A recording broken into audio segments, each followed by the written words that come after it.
You're listening to Horror Movies and Shit with your host, Pedantic Jim and Pretentious Mark.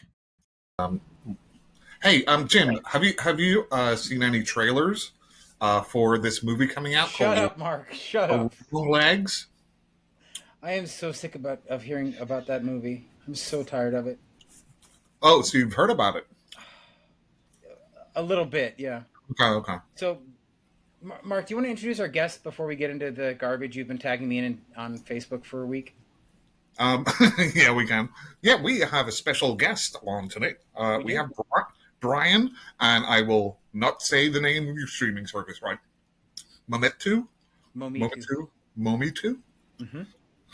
Mometu, however you want to say it, as long as you watch it.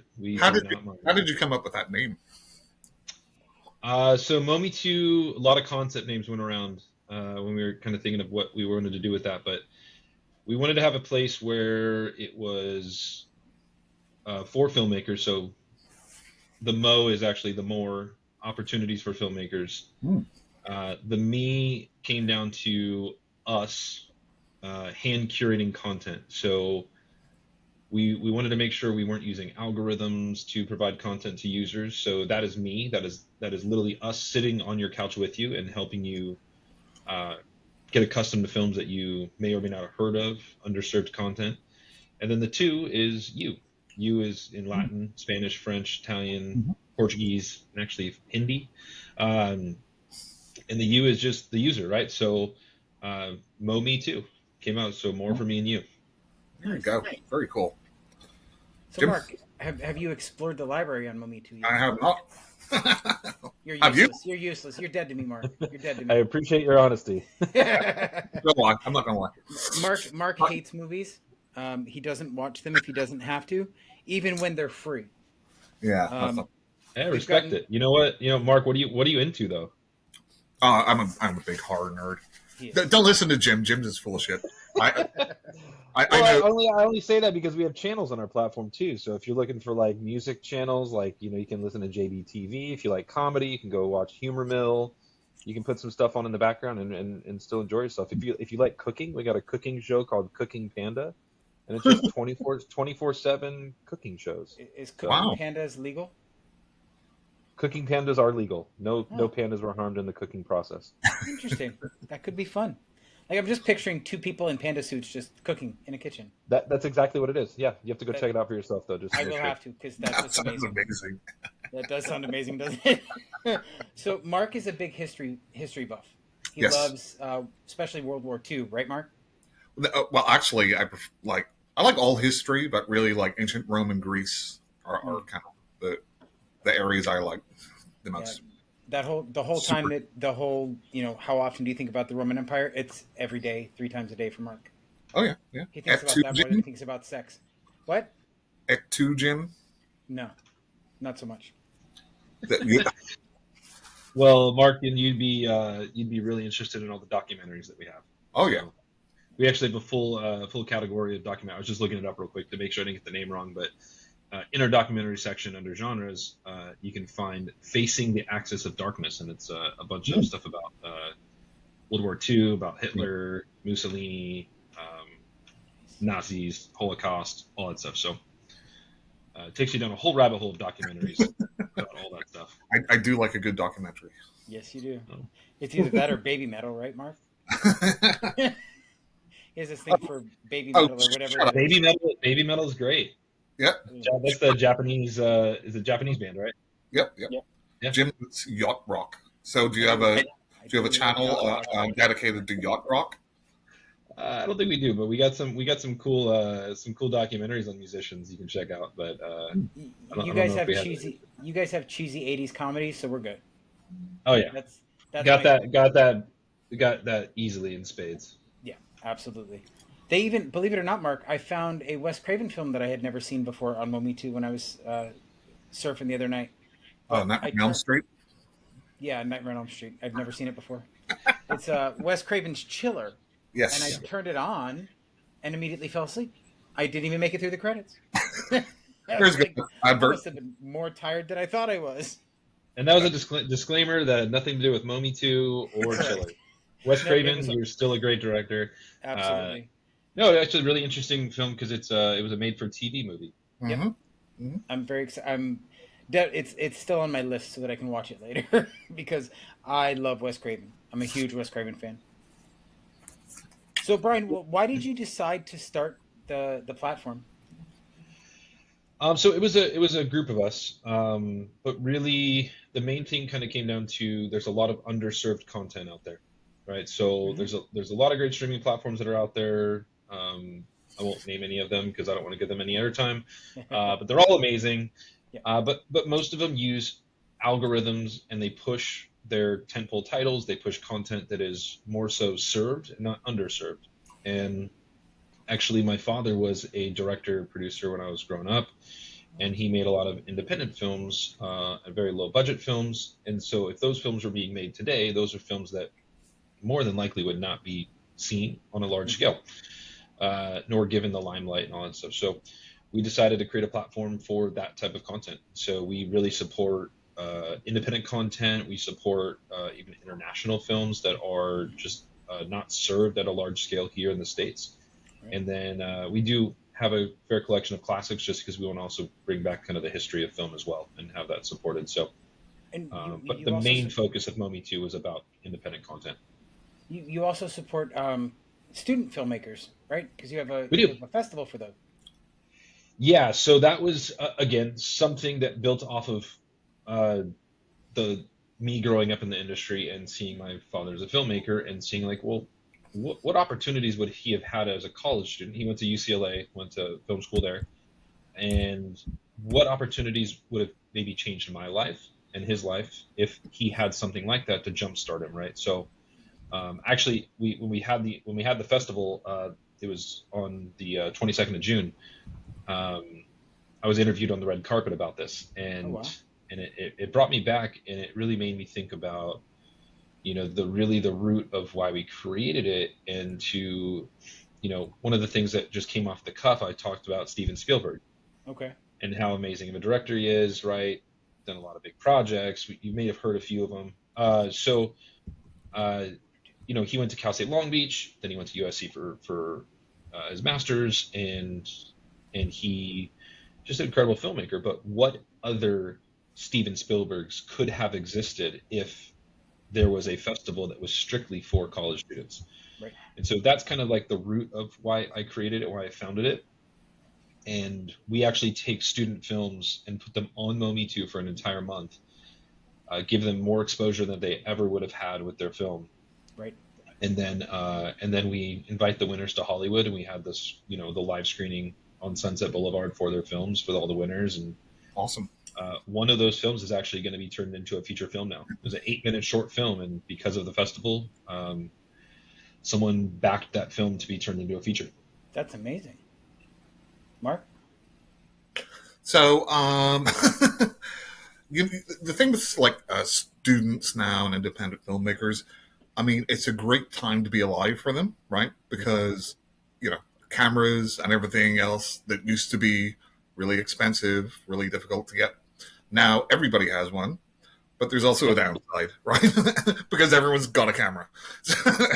So, how many entries do you take per month, or how many student entries? So the festival, if you're talking about the festival, Yeah. Mm-hmm. so the festival is just once a year, Okay. and we have that centered around the school year, because a lot of the, I wouldn't say better films, but the more advanced films, and the ones that we take, because they have to be over 5 minutes to be in our festival, Right. are going to typically be junior and senior thesis films. And so you're talking about students that for most schools are working on their project the entire year and having them ready for the end of their year showcase. So we match up with their school year, and we originally, in the first festival that we had, we only had 19 films. Mm-hmm. I think we had 22 films submitted, 19 that were selected. And this last festival, we ended up having 69 selections, Wow. and 38 different colleges and universities represented. Next year, we hope to grow that to 100 films and get it up to, many more colleges and universities represented, just to make sure that we're getting content from all over the country, and even in the different countries as well. We had one film that was submitted from Canada, and so we hope to do Canada. We hope to get some films from Mexico as well. We're focusing mainly on North America first because that's where Mometu is available. So, right. So how do you advertise? Do you like call up school districts, or is there just how do you do it? I don't know. Well, yeah, no, I mean, it's for lack of a better term, it's guerrilla marketing, right? I mean, we're just out pounding the pavement without pounding the pavement because of Right. technology. So, Virtual payment. yeah, the virtual pavement, the AI pavement. So we go to websites, we find the right people to contact, we do our research to find out which schools have film programs Mm-hmm. or film majors, and then we reach out to them to let them know. Some schools are more receptive than others. Some people just don't want to be bothered. That's okay. So then we go and use social media. So we've gone onto Instagram. We've built a decent little following for our Instagram account for the which is at Mometu College Film Fest. So if you want to check that out. And we just start looking out for short films by students. We look at student showcases, follow schools that have, again, most of the film schools have accounts or film clubs that have accounts. Right. And we just start reaching out to them and messaging them and letting them know, hey, we got this festival specifically for college students, only for college students. And your film's going to be seen by more people than you ever could have imagined it being seen by. So plus this past year, this second festival, we had Vizio on as a judge presenter of Best Picture. And also one of their VPs was one of the Best Picture judges as well. Wow. Yeah, so we had some really cool prizes. I think that helped definitely entice people to enter because we had some really cool sponsorships. Like all 7 category winners took home a cash prize at between $250 to $500, depending on the sponsor. The audience award took another $500 home. The producer's pick, which is the film that's getting made into a feature film, took home that prize, which is incredible. Wow. And then Best Picture not only won a Vizio 65-inch smart TV and soundbar, but they also got a brand new Blackmagic 4K Pocket Pro. Oh, is there like a age restriction on this? Could I put one in? You just have to. It has to be. No, there's no age restriction, but it has to be a film made while being a college student. So we accept films up to 2 years post grad, but the films have to be made while the person was a college student. So if you wanted to go back to take some local courses at your local JC just to be a student, and then prove that you made the film during school, then yeah, we can do it. At least I'm allowed near colleges. Jim? See, this whole time you kept saying Vizio was a presenter and that their VP was there. And I work in IT, so you say Vizio, and I'm thinking Microsoft. Because I use Vizio all the time to draw maps and stuff at work. I'm not thinking about the TV. No, yeah, different Vizio. Yeah, I got that when you said they got a free TV. That's when I went, oh God, I'm around computers so much. Yeah, but next year, so we plan to add more sponsors, a few more categories maybe, and just keep scaling it to where we can reach more students, give them a platform. We share the data with them as well. So once their film is, once it's up, if any of them ask like, hey, how many times has my film been seen? Where is it being seen? What's the completion rate on it? We can give them all that data in real time. That's awesome. They can use that as part of a way to get into grad school or whatever.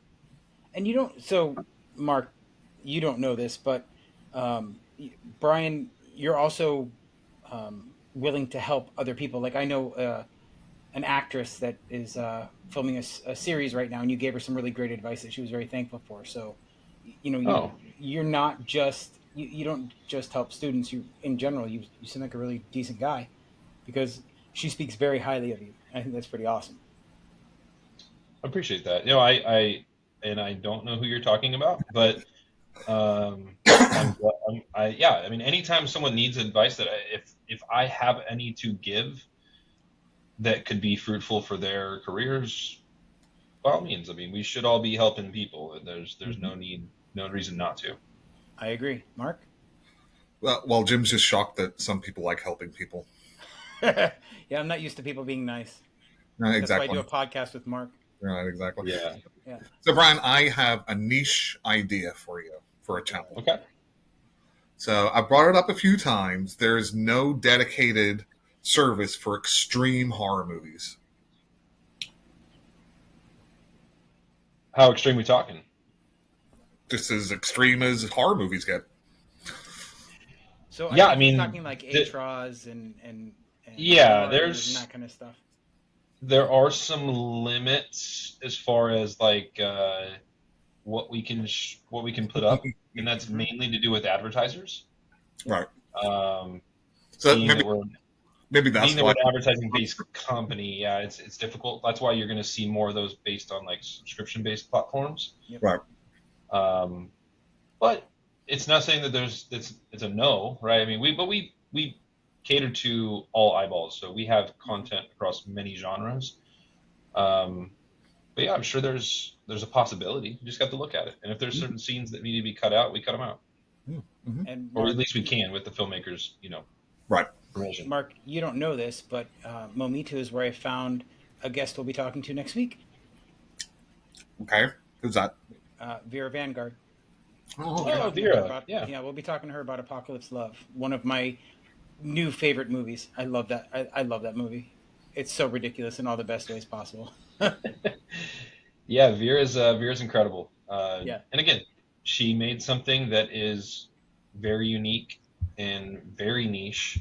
Yep. And we're giving it the limelight on our platform, and people are watching it, and it's a cool little 60-minute film. Yep. So if you haven't seen it and you're listening to this, make sure you go check out Apocalypse Love before the next episode. But yeah, no, she's just an incredible person, and yeah, seeing puppets on screen, but in a way that's in real life, like it brought me back to kind of Forgetting Sarah Marshall, right at the end of it, where the puppets and the vampire. Yep. So, except it's not a musical, but Right. it's the only way it could have been better. Vera, make it a musical. So. Absolutely. And she probably could, because I could see Izzy singing. She was that Yeah. challenged. Yeah, for sure. Yeah, no, she's incredible though. I've watched 3 movies on your platform so far, and one was Apocalypse Love, which I loved. I watched The Box. Actually, I take it back. That's 4. Watched The Box. I really liked that one. I thought it was very interesting. I was surprised by how intense it stayed, given it was one person in one location for most of the film. Yeah. Then I watched Mermaid Down, which was okay. The story was a little weird. I'm not going to lie. It seemed like parts of it were forced, but it wasn't a terrible movie. It was interesting to watch. I watched the whole thing. I didn't turn it off. And then what was Open 24 Hours, which was great. Yeah. I absolutely adored that one. Mark? Not seen it. So how do you source your films, and how does all that work as far as getting the films on your site? Well, most of that is going to be just relationships in the industry. So I've gone to, gosh, I'm looking up all the badges that I have right here in front of me. I keep all my badges from all the conferences I go to. But I go to conferences around the world and speak to different distribution partners and different filmmakers, and just try to source content that makes sense for our platform. Yeah. So we started out initially with, I think, 3 to 4 distribution partners, just kind of more bigger collections of independent content, classic content, just to kind of get started. And then over time, depending on what's been kind of more popular, we've been adding things as we go. So today we've built up, I believe, 13 or 14 different distribution partners now that we work with that source content. So they kind of do some of the work for us. Being that as of now, we focus mainly, like I said, on independent content, but we focus on content that is not necessarily the newest, freshest, brightest, right? Like we're looking at content that's maybe been on the shelf for a year, 2 years. We do have some stuff that's newer though, like he was talking about The Box. We also had another one that we brought on brand new, exclusive to our platform at the time. Was one was The Box, one was Bitter Tooth, and another one was called Stupid Games. Stupid Games. So, I've seen. Yep. So there's Try out 5. that one. There's 5. Who knew? You guys Mometu a lot more than I do. Look at that. Right. Well, it's still new to me. But we have content from, again, all around the world. So we were able to work with partners that work with companies in all over Asia. I think we have 13 different countries and cultures represented Asia alone. Work with people that source content from Africa, especially like Nollywood and stuff from South Africa. People that work with content providers in the UK and all over Europe. So yeah, we just kind of diversify things as we go, and then kind of see what's working and bring a little bit more on to that, and look for different providers that have that type of content. Here's another idea. Sure.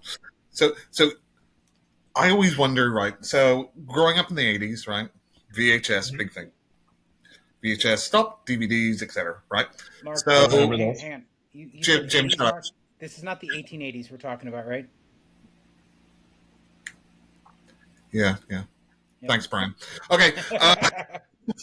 No. So I there's a number of movies which I really, really loved growing up, right? And watched them VHS, but they never got a DVD release or a Blu-ray release or anything like that. It would be great to have something that hasn't got like a physical release in, since maybe VHS times. Yeah. I don't know how you do it, but no, we have some of that content, so we do have stuff like that. Again, you just have to look through our classic content, and you'll see it. It hurts me to say 80s is classic, but it is kind of getting there, right? So it is. Yeah, it's there. Yeah, I was born in the 80s, so I guess I'm classic as well. Yeah. But yeah, no, it is a thing where, yeah, we do have that kind of content. We have content all the way back to the 1920s. We have the original Nosferatu on our platform. Yeah. Oh, excellent.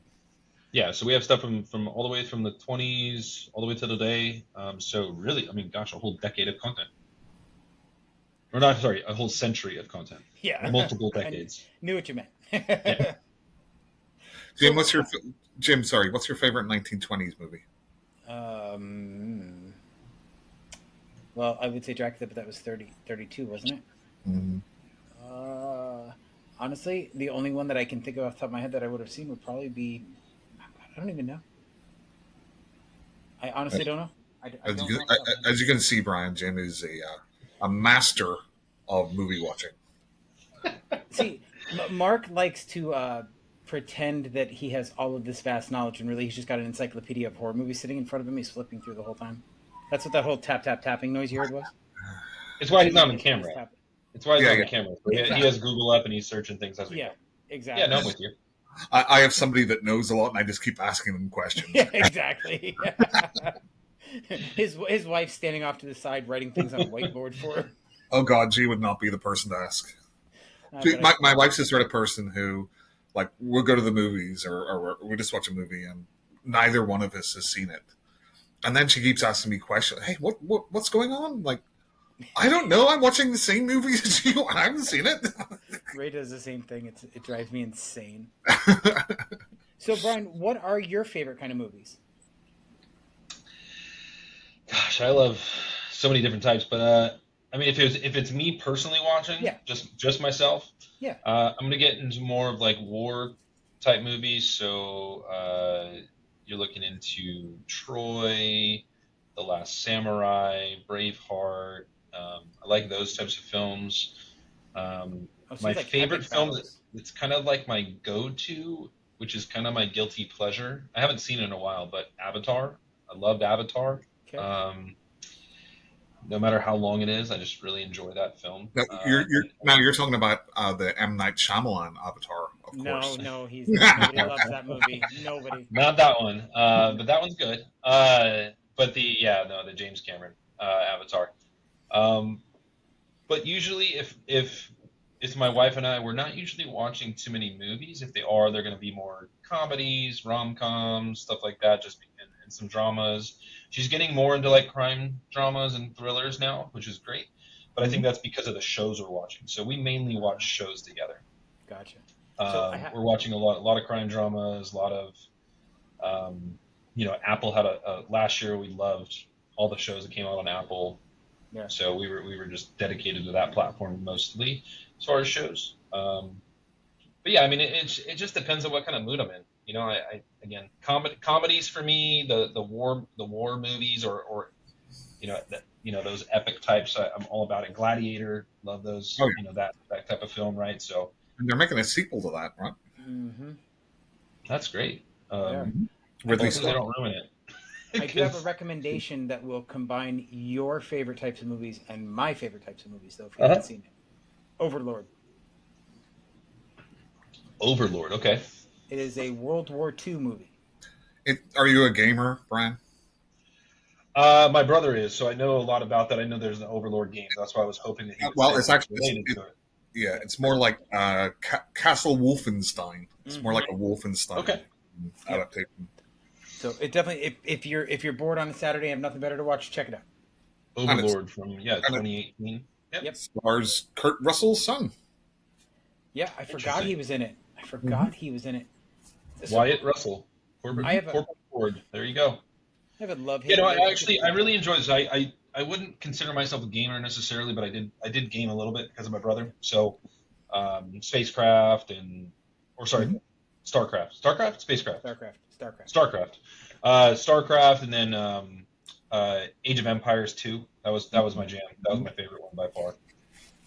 I'm not a gamer. Mark plays some horror games, but I play different stuff. Anyway, it was just because my brother's the total gamer though. I live in Orange County, California, and we have the Blizzard headquarters nearby. So I was at a gala, a local charity benefit or beneficiary gala kind of thing going on, and one of the winning prizes there was a basket full of Blizzard items. Some of them were like signed, and so I made sure that I won that. Luckily, I was in a room full of people that were quite more mature than I was, so it made it a little easier to win that prize. And my brother was obviously quite excited about that. Awesome. Blizzard's got some money. A little bit. Their compound is really, really, really cool. You can't get in there; it's all gated off, private entrances, all that stuff. But I got to tour the facility, and man, the things that they have access to, the sleep pods and all the different gaming rooms. I mean, it's unreal. Like the testers, they live the life. The testers live the life. So I may or may not have a friend that works at a gaming company in California, and he worked on an expansion where they threw Jason Voorhees into a game, and we have done nothing but give him shit because the only commercial for it has Jason moonwalking. So we all blame him for Jason doing the moonwalking. That was the Jason moonwalking thing. Okay. Yes. I heard about that. I was just wondering what that was. So now it makes sense. We still give him shit to this day. Mark, how do you feel about Jason moonwalking? Well, Jason was in space. He was? Yeah. So he might have learned. So he could have literally moonwalked. Could he have though? Because could you moonwalk on the moon? Well, I don't know that he could moonwalk because Earth had been destroyed, right? No, so Earth wasn't. It was uninhabitable. It wasn't really destroyed. No, that's not true. Yes, anyway. It is. How was it made uninhabitable? I don't know. I was not in the movie universe, Mark. But they were exploring Earth, and that's where they found Frozen Jason. That's the crux of the movie, Mark. Sure. I love how you guys are like a younger version of Grumpy Old Men, the movie. Yeah, pretty much. Like yeah. Well, Jim's closer to that age. Mark, you're 7 months older than I am. And many years more mature, Jim. Yeah, that's it. Perfect. Anyway, Mark, what's next? What do you got next? What do we have next? We have charades. Your next question, Mark. Your next question. So, Brian, why don't you plug as much as you can your channel? Like, where can we download it? You keep saying channel. It's an app, Mark. Well, it's streaming. Okay. I would have corrected him. Don't worry. No, but I mean, some people call them channels. Yeah. Tomato. Our channel or app or streaming service or whatever you want to call it. Mometu. So Mometu. There is no N. There is no M. It's not momentum. It's Mometu, and you can download it on pretty much every device that's available in North America. So. I say pretty much just because there's some devices we don't cater to, especially like gaming devices like Xbox, PlayStations. But we are pretty much available on every major streaming device or CTV device. So you're talking about Roku, Fire TV, Apple TV, Android TV, and then we are also available on smart TVs. So Samsung, LG, Vizio, which is one of our partners for the festival, and you can find us on Sony's, which is more so through the Android device because it's a Google Play Yep. Store. Yep. TCL and Hisense because most of those are Roku televisions. And then you can actually take us on the go as well. You can download us on your mobile device, so Apple and Android phones. And then if you don't want to leave your computer, you can watch us on the web as well. So you can go to, if you ever have a question about it, you can go to mometu.com and find that out. So if you go to our website, you'll see it right there in the front page there that shows where you can download us. That's mometu.com. I was thinking about Jeff Dunham when they .com. Yeah. I will definitely be downloading to my smart TV. You will not. I will. You will not. What kind of TV do you have, Mark? It says Sony. Perfect. Yep, we are available there. The Samsung TVs, sometimes it depends on the device for some reason because they have different operating systems within the Samsung TV. So the Tizen operating system can be, sometimes the older ones aren't compatible. Yep. Right. And that's the same thing for Fire TV. Fire TV, I think devices 2016 and older are not compatible just because we're a newer app and we don't cater to the older devices. So what are your future plans for Mometu, Bryan? Future plans is keep going it one day at a time for now. We do want to do some exciting things such as like originals and more premieres of films on Mometu. There are obviously indie films that may more than likely if they got onto another platform they wouldn't get the love that we'll give them. Right. I think for now we're going to stay North America. We're not really planning to expand internationally quite yet. Mm-hmm. And again, just continue to support indie filmmakers for now. We're going to continue to grow, the platform, the film festival to support the platform. Because as we obviously help all these filmmakers, all the films are on Mometu, so that's obviously where you'd have to watch them as well. So hoping that draws some eyeballs, obviously, to help, have their films be seen a little bit more. One of the cool stories we had from the festival recently was one of the girls was from Puerto Rico, and so she got to share her film with her family and friends that lived in Puerto Rico, even though she was going to school in Los Angeles. So pretty awesome that we were able to do that, and so she was able to share it without having to, here's my link for YouTube every time. She was just able to really just say, here, guys, go here on social media and download this app, and you can watch my film and as well as many others, right? So that's awesome. There is another project that we're coming up with soon that I can't really talk about, but what it's going to do is support the more mature independent filmmakers, so not college students. And that'll be a really exciting opportunity to potentially open up the kind of the floodgates to be able to make more films of those, like take those ideas and turn them into features. Nice. Mark? Yeah, I'm just actually looking at all your movies right now. Hey, Jim, you'll be happy to know. Yes. I see Phenomena on there, the classic Dario Argento movie. God, I fucking hate that movie. Have you even seen Phenomena? I tried 3 times and fell asleep Right, so yeah, every single time. You seem to do that a lot, Jim. Maybe you have narcolepsy. Maybe. I do love Jennifer Connelly. It's the only reason I would watch that movie, but it's so boring. It's so boring. No, you're boring. Yes, I am. And that's why there's more than one person that uses our service, because I'm sure there's some people that really love that film. So yeah, most horror fans do. Yeah, and then there's hacks like Mark who just praise it because it's been praised before. Oh, just dry your eyes there, Jim. Okay. Sorry, I'm totally going down the rabbit hole of looking at these movies. Jim, why don't you go ahead, because I'm kind of... If you could work with one director on your platform, like to bring a spotlight currently, who would it be? Wow. And I'm talking like all time, and any of your favorite directors. The thing is that like, so there's so many amazing, incredible directors out there, but like, the reason we made Mometu was not for that reason. Right. Like, we want to bring light to the directors and filmmakers that are not known. Right.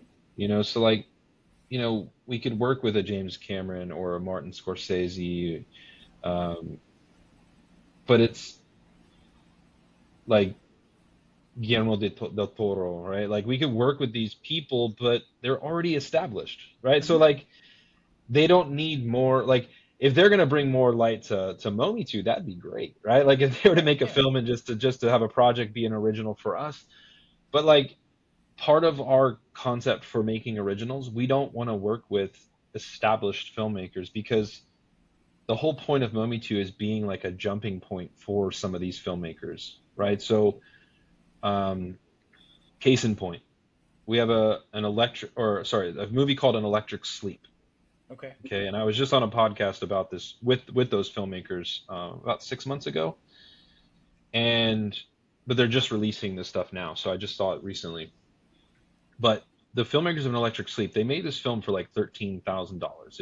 It's a black sci-fi thriller, and they made this film for 13 grand. They shot it over like 13 days, but it wasn't consecutive because some of it was during COVID or whatever. So either way, they made this film, they edited it all themselves, and they had this finished product, and they didn't know what to do with it. And so they went to a distribution company. They said, "Oh yeah, we can definitely work with you, no problem." They gave them a 3-month agreement. Say, "Hey, let us sell your film for 3 months," and they couldn't sell it. During that time, they actually were in a film festival with their film, the Silicon Beach Film Festival, and being that I just wanted to support them as filmmakers, literally had no intentions of doing anything else but just going to the movies with my wife. We went to LA. We had dinner. We made it a date night out of it. My in-laws watched our son and had a date night, watched a movie, did some drinks on the rooftop. We had a blast. We don't really get out and do that very often anymore. And these filmmakers just like appreciated that I just took the time to do that and support them and being filmmakers. So when their deal was up, they came to me and just said, "Hey, you showed some love.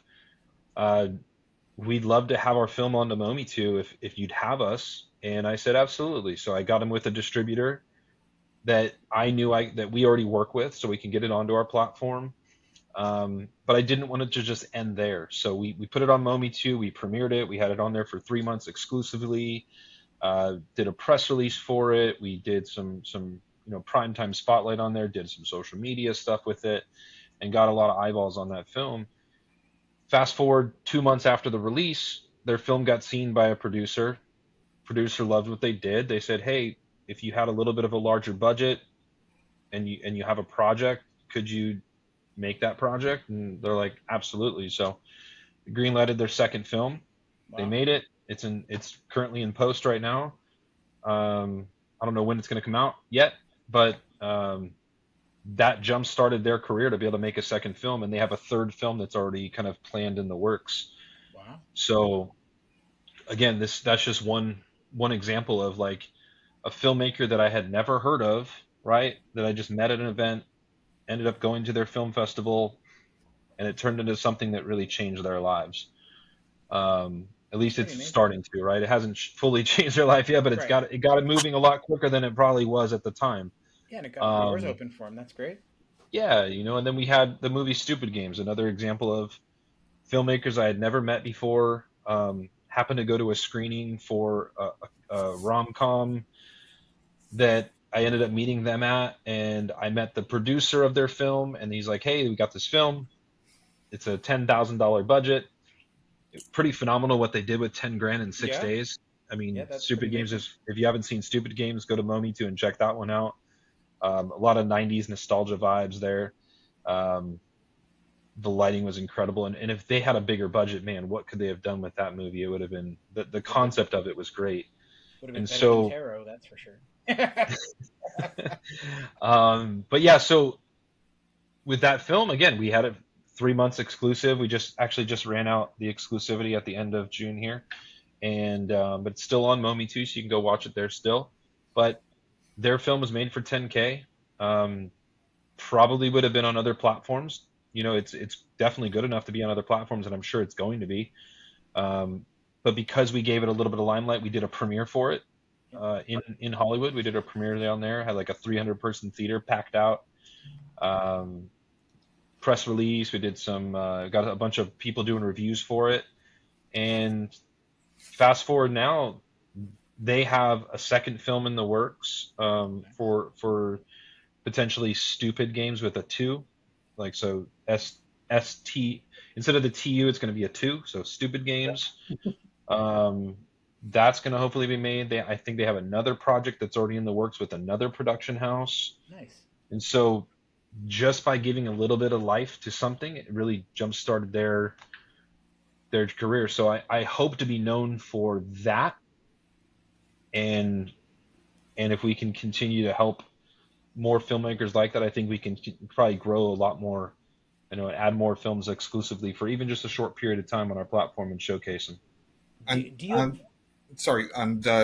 Jim, we've interviewed a number of independent filmmakers. Have we?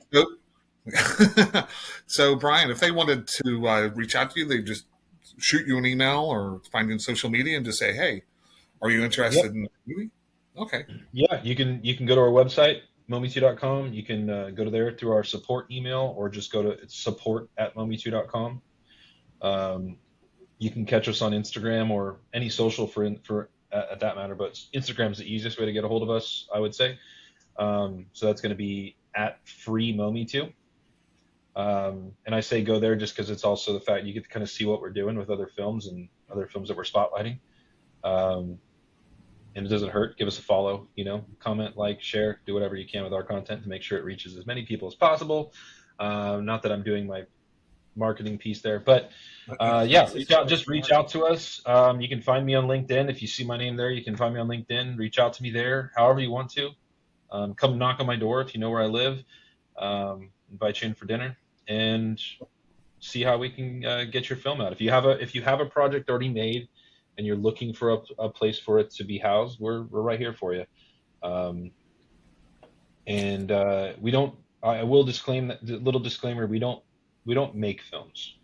Right. So some filmmakers come to me and they say like, "Hey, I'd love to, help get financed and produce it," and we don't do that. Not yet, at least. We're not doing originals yet. Hopefully, that'll be part of our ball game for 2025, though. Right. So, you mentioned you go to film festivals a lot. Is there a film that you really would have loved to have landed that got away from you? No, not yet. I think films are going to go where they're supposed to be, and if they make it onto Mometu, they'll be there eventually. We're pretty patient in that sense. I mean, we have like 10,000 titles, right? So we have a lot of content on Mometu already. And again, I'm one of those people that if you want to work with me, you want to work with me. If you don't, you don't, and I'm okay with that. Yeah. But I think the people that really see the vision of what we're doing, and we're still in the early phases of Mometu. I mean, we just relaunched our app. Once we upgraded our technology, we relaunched in October. Okay. Right. So it has only been about 8 months. Yep. And so we're still early on. I mean, the film that's going to be made into a feature film from our festival, we're hoping that we'll be able to premiere that in 2025. Nice. Hopefully be able to premiere the trailer at the next festival and then premiere that film all together as a whole. But that could potentially lead to a new film being made every year. Right. That's a Mometu original just from the festival alone, right? And then hopefully from this other idea that I have as far as helping other independent filmmakers get their films made, we can do the same for them, right? So I hope that leads to more filmmakers excited about Mometu and saying like, hey, these guys are out here for the little guys. We're out here for the indies. There's a lot of eyeballs for indie films too. So we just have to kind of be that home for them. Right. And then guess what? While you're on our platform, you can watch a lot of other cool content too. Yeah, that's true. Mark? So I've fallen down the rabbit hole, Bryan, of the niches. I love it. Part, which is amazing. Just looking at him, like the Crouching Tiger one with Sonny Chiba against Jackie Chan. Awesome. Yep. The Relentless Drive, Jim, you're a big sports fan, right? Yeah, So there's totally. documentaries there about Kaka. Yep, Kaká. Yep, Mhm. He plays from soccer. Brazil. Noticed him. Yep. Those are awesome football players. I'm Oh from yeah. the Great Yeah, soccer players. I'm from the UK. the relentless drive section is really cool. You got a And lot of really cool sports documentaries there. and what's great too is like I like watching like movies from different countries, right? Just to check them out. Um, you have an entire channel for Mongolian movies. Never seen a Yep. Mongolian movie, so I'm definitely going to check one of those out. Yeah, we have. I mean, like I said, we have 13 different countries or cultures represented in just Asia alone. That's So awesome. Korea, Mongolia, Japan. You have a whole tab for Asian cinema if you just want to kind of Yep. peruse through Yep. that. Mhm. Chinese cinema, Hong Kong, Bollywood. Gosh, I believe we have stuff from Pakistan. We have stuff from Cambodia, Philippines. There's a few more I'm forgetting, but either way, we have a lot of great content from all over the world. Excellent, Jim. Yes, Mark. Questions Just for you. for me? Yeah. I'm the, look at Cooking Panda. Sorry, go ahead. Is there anything to ask you guys a question? I'll put you Yeah. on the spot. Is there anything as you've kind of perused through Mometu and Mark, you're just doing it for the first time, which I love that I'm getting that experience in real time. Is there anything you see that or that you don't see? Like things that are like, hey, I actually would kind of like to see a little bit more of this. Jim, you can answer first, as I'm still brass. My answer is going to be pretty much the same, no matter what. I would love to see, and it's going to sound un-PC, and I'm sorry, it's just because it is what it is. Everybody supports LGBTQ cinema in June, but you get 1 month out of the entire year. Mm-hmm. I mean, and then that's it, and then they just Yeah. sort of sink into the depths. I would love to see more of a spotlight on that area. Yeah. We do support LGBTQ content year round. Yeah. That's actually why we've chosen not to have a monthly celebration of that first and foremost. Yeah. But the second, it's also why we don't like have it as a specific category, Right. like that's just niche LGBTQ, because like we do have LGBTQ content. We just did a spotlight on Steve Buscemi's film Parting Glances. Okay. Yep. So great LGBTQ movie. Yep. Or as my friend over at Reverie likes to just says, just say queer. Just stop Yeah. saying LGBTQ alone. Just say queer content. And it's a lot less. It's a lot less letters, it's easier to say. So Yeah. Damien will be really proud of me for saying queer on a podcast. There you So go. just queer content alone, like we have it mixed in with everything. Because to Right. be honest, like as I personally see it, like why should there be even a section for it? I agree. Right? Like we do have like and people will come back and say, okay, well you have black cinema in there. It's like, well, we do, but it's also because that's a different level, right? Like there's black queer people too, right? So it's like so we have black cinema because that was a very big stepping point for just filmmakers or just people in general in the States, right? There's Yeah. obviously a lot more history with that that we won't get down that rabbit hole. But either way, we have it mixed in with all of the genres. Right. Because it's just normalized. Like it Yeah. is just it's there, right? And so if you want to just watch queer content though, go to Reverie. Reverie's a great platform that's just queer content for queer people. And so That's fair. So, And it's not just that. Like Mark will attest to this, but my big thing is it should just be it is what it is, right? I don't need to stand out. And I'm sorry my dog is going nuts for some reason. can't hear him. Yeah, okay, good. It should just be normal, right? I should just find out, oh, this is, I read a book I'd actually avoided for a couple of years, and because it was marketed as YA, and I don't generally like YA stuff, but it turned out to go a lot harder than most YA books. But at the end of the book, you find out that the two main characters are queer. And I was like, I love the fact that I went the entire book until the last chapter and didn't know this. So Yeah. I think I like I should be able to swap out the main characters. It doesn't matter if it's a gay couple, a lesbian couple, a straight couple. and it should not change the movie at all, in my opinion. Yep. That's what I want to see. So I have an idea. Oh God, Mark. Uh-oh. Mark found you. So you know what I think would be awesome? I don't know if any other streaming service has this, but you know, like you go into Excel and you do a filter by, right? So it'd be great to say, hey, I'd like to watch a horror movie, right? And then it gives a list of different countries or, you know, the rate, like age rating or whatever. And then you could just go through and like pick. That's probably a lot of work just for me. But you know what I mean? It's like, I would like to watch Mongolian movies. Yeah, right? I mean, it's Like a it's horror. a lot. It's a lot more. Well, I would say it's a lot more difficult to do on an app, right? It's easier to do on a web. Right. Like we could create drop down menus and all that stuff, Right. and so it's a little more difficult to do on an application, as far as like being on your television and stuff, because you're also working within the OS of Yeah. Right. of that device. So they just may not support it. Even if I could do it in your website, and you could do it like in my head, you could do it all different ways. I'm a big Spencer Tracy fan, right?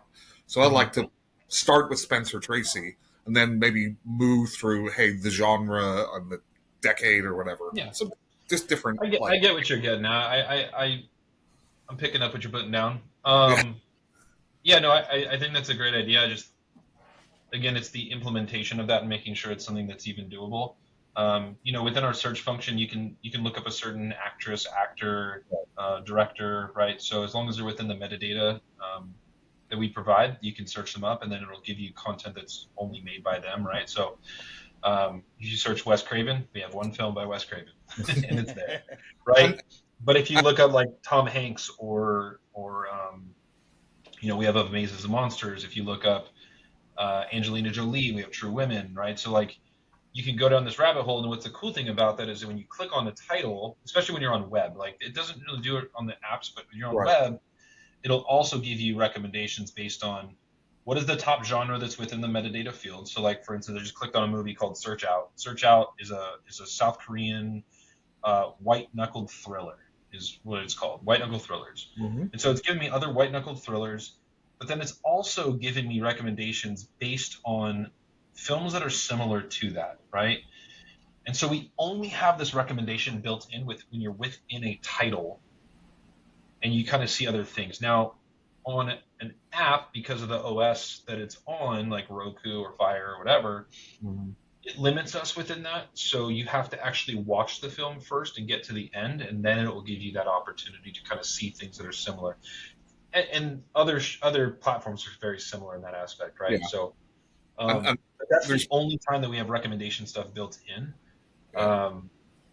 to find stuff that's kind of similar but different, but also similar. And then also, depending on if you created an account or not, it's going to keep track of like a little bit of your watch history and kind of build a little bit of a portfolio for you or profile for you. But we try to have most of our discovery become stuff that you're not used to trying to find, right? Like Jim loves horror films. Yep.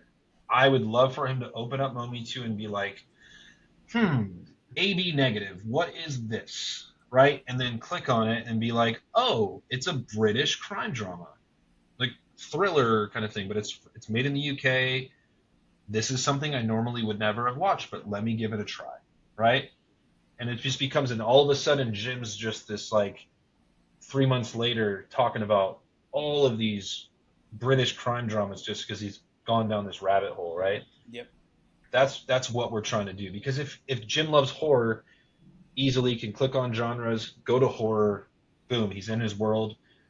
That's great. Do that. But I want to introduce you to worlds that you're not currently in. You mentioned thrillers, and I have to tell you about one of my favorites that is so hard to find. But if you and your wife ever get the chance, look up 1991's Deceived with Goldie Hawn. Amazing movie. What is it called? You're kind of light on the volume right now. Sorry. It's Deceived with Goldie Hawn from 1991. One of my favorite thrillers ever. And we don't have it, but No, I'll look it up. The only place I've seen it is you can buy it, a physical copy of it on Amazon. I have not seen it streaming anywhere. Yeah, it's tough in that sense because yeah, 1991 Prime Video. So this is where we get into the Mark mentioned earlier, like about getting certain content, right? Types of Right. content, and this comes down to the people that own that film, right? Yep. So distributed by Touchstone Pictures, it's a Walt Disney Studios motion picture. So this more than likely, it doesn't give Disney Plus as an option, which is really strange. But maybe because Touchstone is still kind of involved in it, I don't know the inner workings of this agreement. Yeah. But someone owns the rights to this film, and someone is honestly saying like, "Hey, we only want this available for what's called TVOD." TVOD is rental or purchase, Gotcha. transactional VOD. So then you have SVOD, which is going to be the subscription-based stuff, and then you have AVOD, which is us, Right. advertisement-based video on demand. So, or as some people call FAST, free ad-supported television. So, yeah, I mean, unfortunately, like, and again, this is the kind of the cool thing. So I think we were on Monday. We were talking to Padraig Reynolds, the director of Open 24 Hours, was on our Right. live at the Mometu Horror Mondays, and we looked up. So I'm gonna pull up IMDb Pro, and Yep. I'll pull up this film, right? So you're looking at we pulled up a few different films. We're like, hey, this would be kind of cool, like if we could get X, Y, and Z film onto Mometu. And so what I can do is I can actually go in here, find the distributor, and be like, hey, it's Buena Vista Pictures, which is Disney. Hey Disney, I'd love to have this film on Mometu. I can call them and be like, what would it take to get it on there? Right. So I have the access to do that kind of stuff. Yep. It helps in certain ways to be able to get some films, but then also the other way around it is that I know filmmakers that reach out to me, and I can just get them in touch with distributors that I know, A, that can get onto Mometu, that I have access to, but B, that I know is going to help get that film out there Right. to other platforms that are accessible to that filmmaker too, right? So I have I have several from the '80s that I would love to see, but that are not available, like Bad Dreams with Jennifer Rubin. Fantastic film. You can't find it anywhere. really, and that not even for rental? No, no, they have it that you can actually. I take that. Yeah, you can buy the DVD on Amazon, and that's it. That goes kind of back to my point about things that have kind of been lost, right? Yeah. They're not streaming. They're not on any unless you've got a VHS player. Can't find them. Yeah, and again, that's 20th Century Fox. But I'm getting Bad Dreams, right? You said? Yeah, yeah, with Jennifer Rubin and I forget the guy's name. Yep, Jennifer Rubin. Yep. So Bruce Abbott, Yes. Richard Lynch, Dean Cameron. So this is where it's really interesting. So that's when you get down to the rabbit hole of like who owns the rights to the film. Right. This is 20th Century Fox, but what's listed is actually Frankfurt, Germany. Oh. Right. Okay. So this may be a film that's only available for other devices in other countries, and it has not been made available to America other than renting it or purchasing it. Right. Same way with One Dark Night with Meg Tilly. I just bought the Blu-ray for that one. Yeah, there was a time in the 80s is a really big cutoff of the 80s and 90s where a lot of those films, they either made it to the future or they didn't, right? And so some of them are just stuck in this hey, you got to rent it or buy it. Right. That's it. Yeah. That's unfortunately true. If you didn't watch it in the theater, right, when it first came out. So right. Absolutely. Mark? I have another niche for you. Okay. So good or so bad it's great. Yeah, that's a good one. Yeah. No, we've talked about that. Actually, there was a streaming platform that made its mark specifically on B movies. That's it. Yep. It was all B movies. What a cute little puppers. Love it. He's very needy. They all are. So, yeah, we have kind of that. We have some of that on our platform of B movies. Again, but that's part of like the whole. I'm not going to say independent movies are bad, but like we specialize more of the underserved independent films, right? So there's a lot of great indies, like A24 is technically indie, right? But A24 is like I would consider a big studio now, even though they are independent. Yeah. They've just grown so much, right? So, but there's a lot of like independent films that just unfortunately either don't have the right actors, if they're they're not SAG, they're the budgets are limited, the distribution is limited. So those are the ones that like, hey, we need to give them an opportunity to shine because they have a story to tell. They could show that they're an incredible director, Yep. and they just need a little bit of a bigger budget, right, to work with. And I think the cardinal sin of movie making is for the movies to be boring, right? Yeah. Yep. So either they're really good and entertaining, or you have to put a lot of thought in it. They're entertaining, or they're so bad they're entertaining. So I mean, they're all a win for me. Like I don't really. There's an audience for everyone. Yep. I think when you look at like, there's some, even just within the horror community on TikTok, there's some horror viewers that really stick to big studio titles, premieres in the theaters, right? And some of those have some of the larger followings, because they're specifically out there for the masses, right? People that only care about, I would say, pop culture type films, right? But films that you're going to see on billboards and things you're going to see on commercials, right? And then there's a lot of reviewers that are all about the ones that are never seen. I think, Ian Van Gould talks a lot about, he's one of the TikTok creators. If you don't know him, follow him. But Ian talks a lot about the low budget indie films. Like his favorite film this year is Blood Gorge, that's on YouTube, and it was made for $600. And it's a great little 40-minute film. I thought it was phenomenal. I think those filmmakers could be very successful if they had a little bit of a larger budget. And I'm actually talking to them to hopefully, not only bring on Blood Gorge, but help them get their next film made. That's awesome. Mark, you'll meet Ian next month. You guys have Ian on as well? Yeah, we are. Yeah. That's awesome. Yeah, Ian's great. But he also, one of the things that he likes to say is that like the lower the rating on IMDb, the more that movie is probably for him. So he did a series where he only watched Mometu films, like for a week or so. Yeah, he did a week with Mometu films. Right. So he was doing that. What I appreciate about Ian is he always gives an honest opinion, whether he loves the movie or hates it. And that's what I look for when I'm watching somebody do reviews and stuff. And I try to be the same way, though. I've been working. What are you laughing about, Mark? Oh, you're funny. Anyway. No. Come on, spill. What are you talking about? So your honesty, Jim, is if I'm nostalgic for it, it's a 9 out of 10. If I've seen it after my childhood, even though I love it, it's a 4 out of 10. That's how you read movies. That is not true. That is true. That is not true because we've just talked about a movie that I saw less than a month ago that I absolutely love. So Brian, I'll give you a hypothetical here. So if I said, pick the top 10 movies that you love, here we go. Would they all be 10 out of 10s for you? Like for you specifically, I don't mean objective, like somebody be like, oh, no. This is entirely subjective, and Mark is trying to prove a point. I mean, if I was going to choose the top 10 movies of all time, then I would say they're all going to be probably 10 out of 10s or 9 out of 10s for sure. Right. So Jim is some of his top 10 movies are like 6 or 7 out of 10s for him. That is so not true. There's no, it is true. No, it is not. You're pissed off because of one movie. You're pissed off because I said Event Horizon was in my top 10 of all time, but I rated it as 6 because the special effects don't hold up.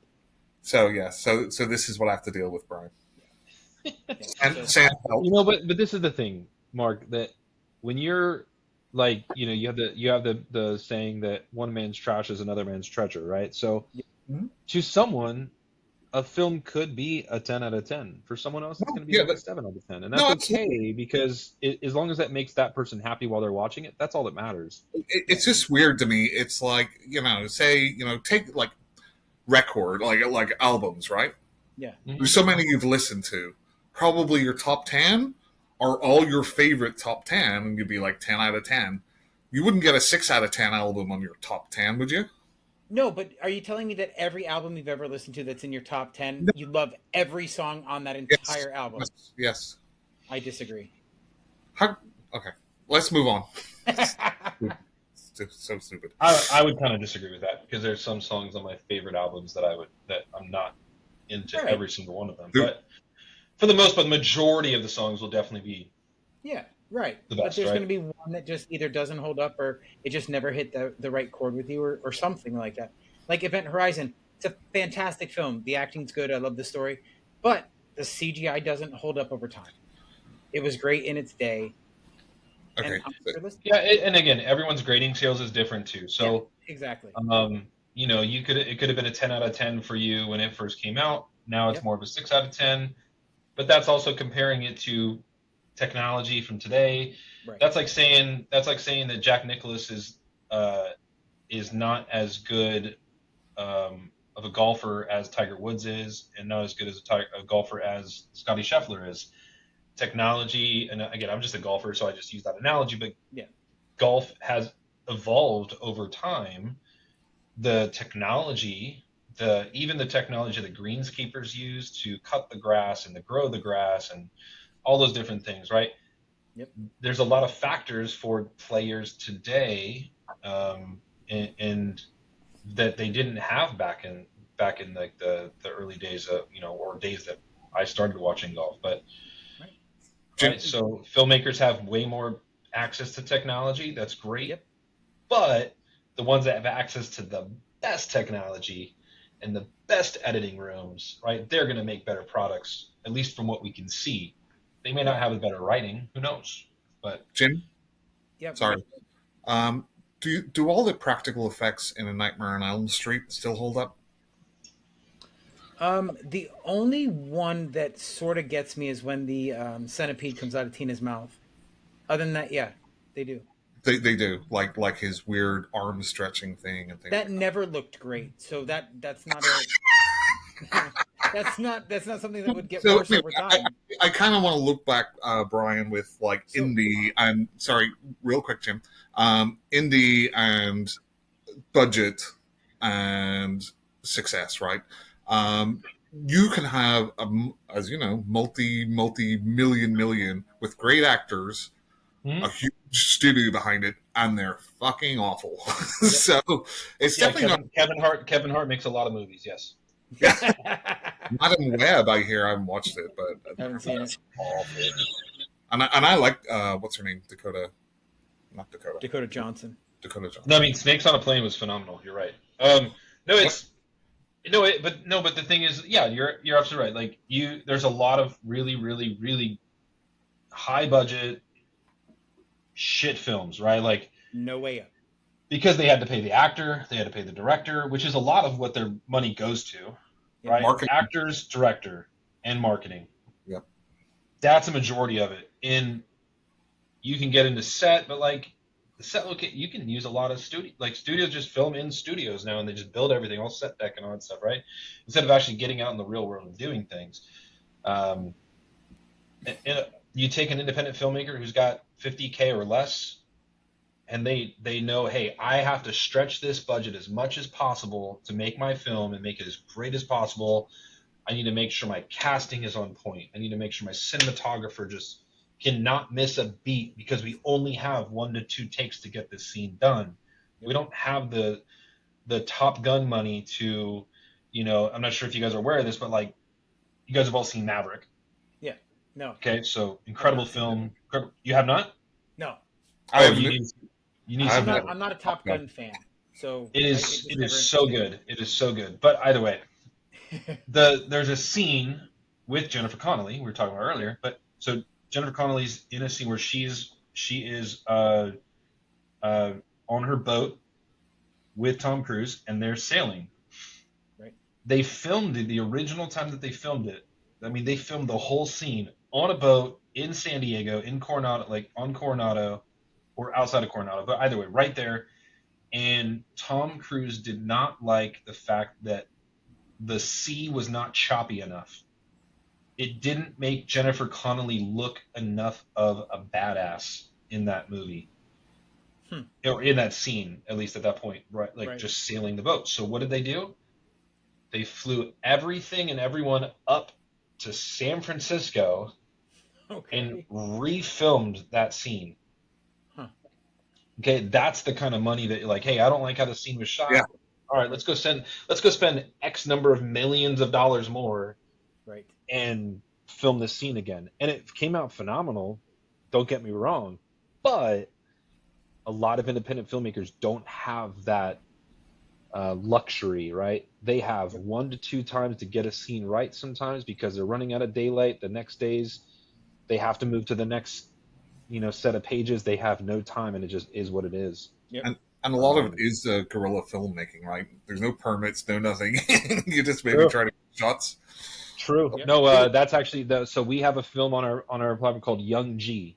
So YOUN''G.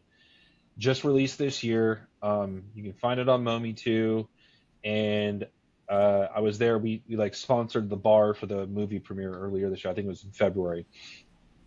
And great indie film, written, directed, produced, and starring the same person, right? Mikkel Shannon Jenkins, who was also in Paper Tigers. So his son was the main lead, who was Young G. And so they were filming this one scene in an alley in the San Fernando Valley, and they have like these fake guns. And so they're filming this scene, and the person that they were behind, like their home person, came out into the alleyway with a gun and said, "Get the fuck out of here.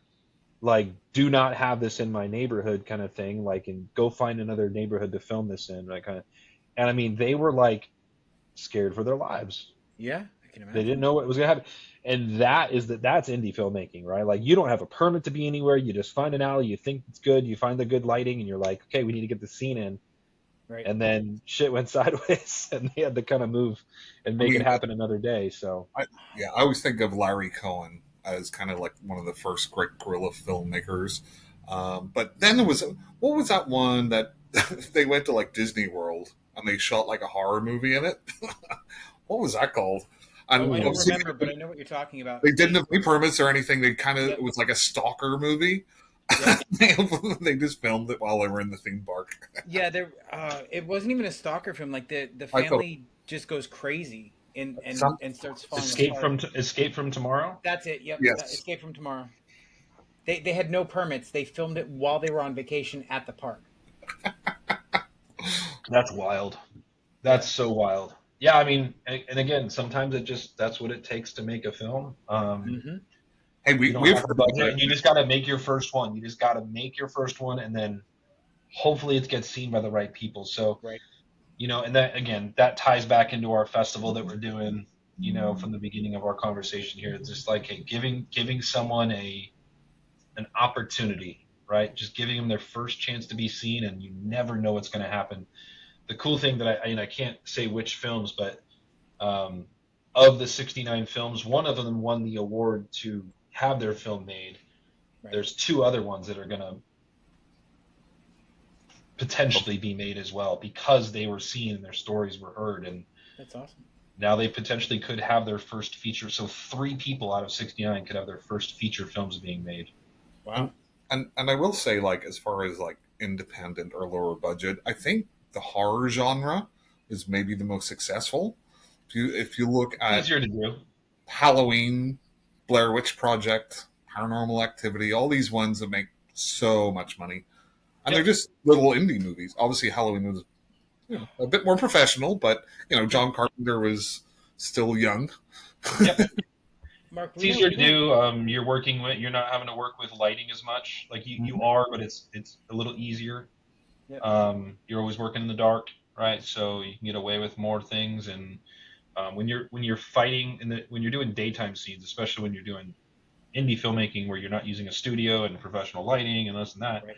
You're using the sun, right? So like you can do some things with some lights and do some things with some shade and also that, and then obviously reflect light in a certain way to make the person shine more or whatever, right? But there's a lot of tips and tricks you can do, but for the most part, you're using the sun. You're using the natural. And so sometimes when you got to film a scene, you have one shot to film it because if it's 15 minutes later, that sun's already starting to set and you're not at that golden hour and you're fucked. Yep. And it reminds me of famous horror directors like Sam Raimi, right? Evil Dead was 0 budget. Peter Jackson, both Yep. go on to do like Yep. huge Hollywood like trilogies and things like Yeah. that. Peter Jackson, who's that? No.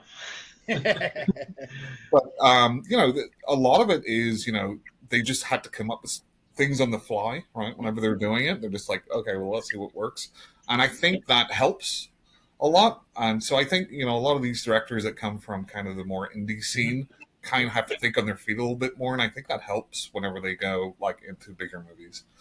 It does. Yeah, you have to if you know how to be creative and stretch a dollar when you have a budget to work with, Yep. and you have the right production team behind you to not let you get out of hand, you can really make some great stuff. And those are the less than 1% that end up becoming the top filmmakers that we all know. And just so you know, we do have bad taste on Mometu. Oh, a lot of bad taste. I hate that movie. Yeah, you can rewatch that on Mometu if you'd like to. See where Peter Jackson kind of got his start. If you could get Meet the Feebles on there, that would be great too. We'll do our best. I have a friend I'm going to recommend he reach out to you. He's got a new film coming out. I was just thinking about that. It's a new horror film. I'm very excited about. Great. Yeah, I mean, again, we'd love to see, trailers, pilots, whatever of films that we can get on there, and if we can help, just be the platform, right? Just not have it just be something where you're on YouTube, right? Yeah. It can be seen by a few more people, and you can still keep it on YouTube. It's okay. But the cool thing is that I have relationships with other distribution companies that we work with, right, that would be eager to sign fresh content and help you get it onto platforms if it's to the quality that it can. His newest movie is very timely. I'll just say that. So Bryan, we'll be talking to him next month, Mark, too. Yeah. So Bryan, you probably have like analytics behind like how many people watch a certain genre or movies or anything. Is there anything that you've kind of noticed, any patterns? And does that influence what you put on there? It kind of does. Yeah, I mean, the more popular a certain genre is, the more that we'll try to either bring new content in or refresh stuff that's not being watched, right? Like, right. Horror just being that's the kind of the hot topic here, right? That's where I met Jim, was through the horror community and TikTok. Yeah, we look through that now and say, okay, well, what's being watched? What's not being watched? It's still too early on to like kind of decipher that stuff because it's only been 8 months. Okay. So we wanted to give our platform a full year of data before we started kind of making those major decisions to remove content, right, and to bring more of certain types of content on. I only say that because like the typical user or the avid user of our platform is probably only going to watch horror movies, during 1 month of the year, right? Yeah. The casual user, right? So, Mark. And the same thing for holiday films, though, too, right? Like we have some holiday films, but we really showcase them more in December, right? A little bit in the beginning, pretty much right after Thanksgiving, and just let them roll. Right. But we've only had one December to work with so far, so too little data, right? Like it's just not enough. Yeah. So. But we do look at all that stuff. We look at the analytics of what films are more popular, not just how many times they've been watched, but also like the minutes they've been watched for, the average number of minutes they've been watched for. You could get a film that's for some reason just becomes popular, but no one's finishing it, right? It just tells you a lot about that film. So, do you have like the movie that the most people have watched? Do you know what that? I can tell you in the month of June, the most watched movie in the month of June was Stupid Games. Oh, okay. Nice. But again, that's also because we've promoted them on social media. We had the producer director combo on our TikTok live for the Mometu Horror Monday or Horror Mondays movie of the week. They've also had their film reviewed by like 6 or 7 different outlets recently in the last 30 days that are pushing people to go watch it on Mometu. And so, and they're also active on social media. So that plays a lot into it. And because our numbers are like, as far as the number of viewers that access us on a monthly basis are not quite as large as a Netflix, right? Like one film being watched, say, a few thousand times can make a massive difference for our data. Yep. Oh, you have Quatermass too. Excellent. I love the Quatermass movies. He does. Just going down that rabbit hole. I'm surprised that Mark hasn't mentioned where he's from yet. The UK. Yeah, I know. It's usually come up a few times since at this point in the podcast. Well, Adam's Rib too. Awesome. Yeah, we actually have a lot of. We just brought on a lot of films from the UK. But yeah, like the one I mentioned earlier, AB Negative. Go check that one out. It's a really cool British crime drama. It's actually it's on our third spot from the Minds of Mometu, which is our kind of hand curated top titles at the moment, or kind of like we filter through. But it's also in our trending today, so it's trending as well. A lot of people are watching it. So what are your or not what are, but what is your criteria for that from the Minds of Mometu, where you curate those picks? Who comes up with that? I have a gentleman on our team named Charles, who is the true cinephile on our team. Yep. And he does all that by hand. So he goes through, finds things that are either quality like first of all, it's going to be something that's notable, really good quality, or just something we want to highlight. Okay. And then typically tries to make sure that it's not going to overlap with things that are trending. Right. Because if they're trending, then they're going to be seen as well already. And just tries to bring light to just content that is unique. So like we have like Beneath a Sea of Lights, for instance. I just saw this title on there. It's got Barkhad Abdi. He's best known for Captain Phillips, like I'm the captain now. So that line, right? So that's him. But he plays a Somalian like expat that works in Dubai and tries to make it out of just being this commoner, right? So, but again, a film that is more than likely not something that most people have seen or even know about, and we give it fresh life to that, just to see like, hey, if we put it up there, what will happen, right? But like right now, we put up a few classics. We have Tales of Wells Fargo and Rio Lobo on there, so some great classic ones there. Yeah. Carry On Cleo. So we mix it up, but like in the month of June, I know we put up like Stupid Games. We put up Open 24 Hours. We put up BitCon as a cool like kind of crime comedy. Hacker was another one that we came up that was new that we just brought onto the platform. Beach House, actually, I think you might like Beach House, Jim. Yeah. It's a thriller, but it also has some horror aspects towards the end of the film. Okay. Apocalypse Love, we put some of that up there, so I know that you've seen that because of just again giving it some life. The Stepford Wives, we have that on there. De-Influencer is another one we just brought on recently, so it could just be. Wives? What's that? Which Stepford Wives, the original or the Nicole Kidman one? No, the original. Okay. From 75. Fantastic films, just two different vibes, 100%. Oh, for sure, 100%. Yeah. Yeah. But yeah, so the criteria, I wouldn't say there's necessarily a criteria, just kind of whatever's floating Charles's boat at that time, and Nice. and what he wants to kind of focus on or give life to for a certain period of time and kind of see how it does. He's got a whole method to his madness, and I like that. Yeah. Oh, we'll have to tell our friend Jim.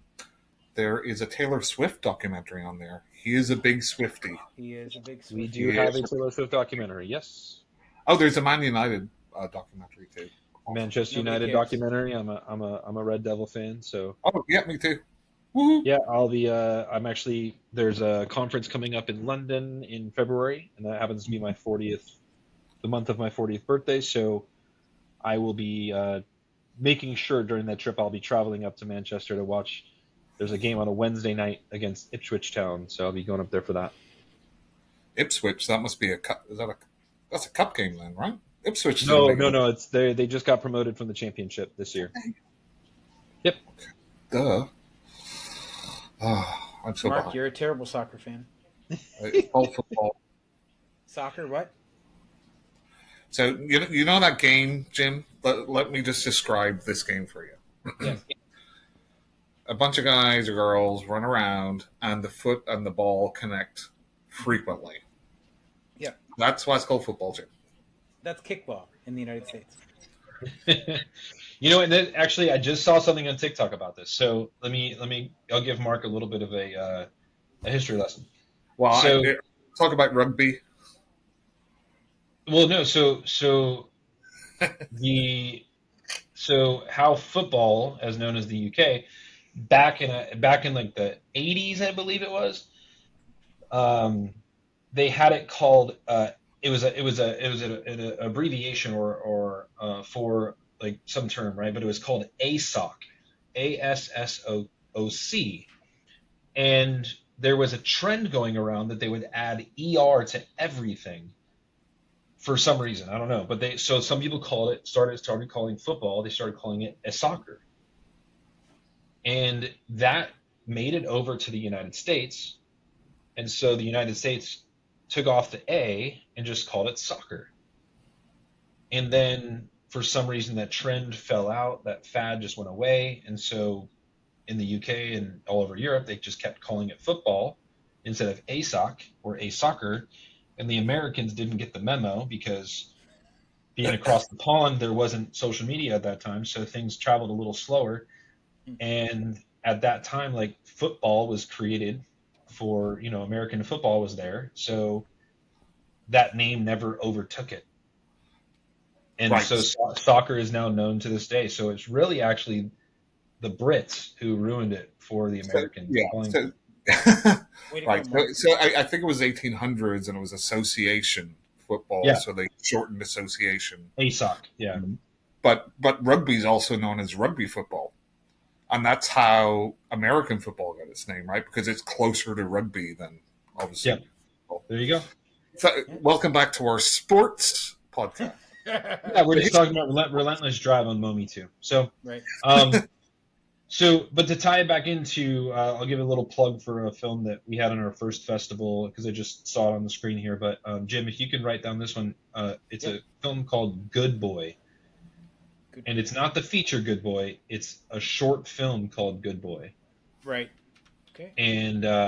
And this was the winner of the horror thriller category, which is now horror thriller sci-fi. We expanded it. But it's only 11 minutes long, and it's a great little horror film that is made by a college student from Cal State Long Beach. I will look that up this weekend. It's a cool film. The poster is amazing. The artwork's incredible, but the film itself is such a great idea. Such a cool little concept and very eerie, and not too much dialogue in it, which is great. It just adds kind of this ominous vibe of it, and the ending is amazing. For 11 minutes, it's worth your time. Nice. I'll absolutely check that out. Somebody else recommended a short film that you can only see on YouTube from 1994 called Aftermath.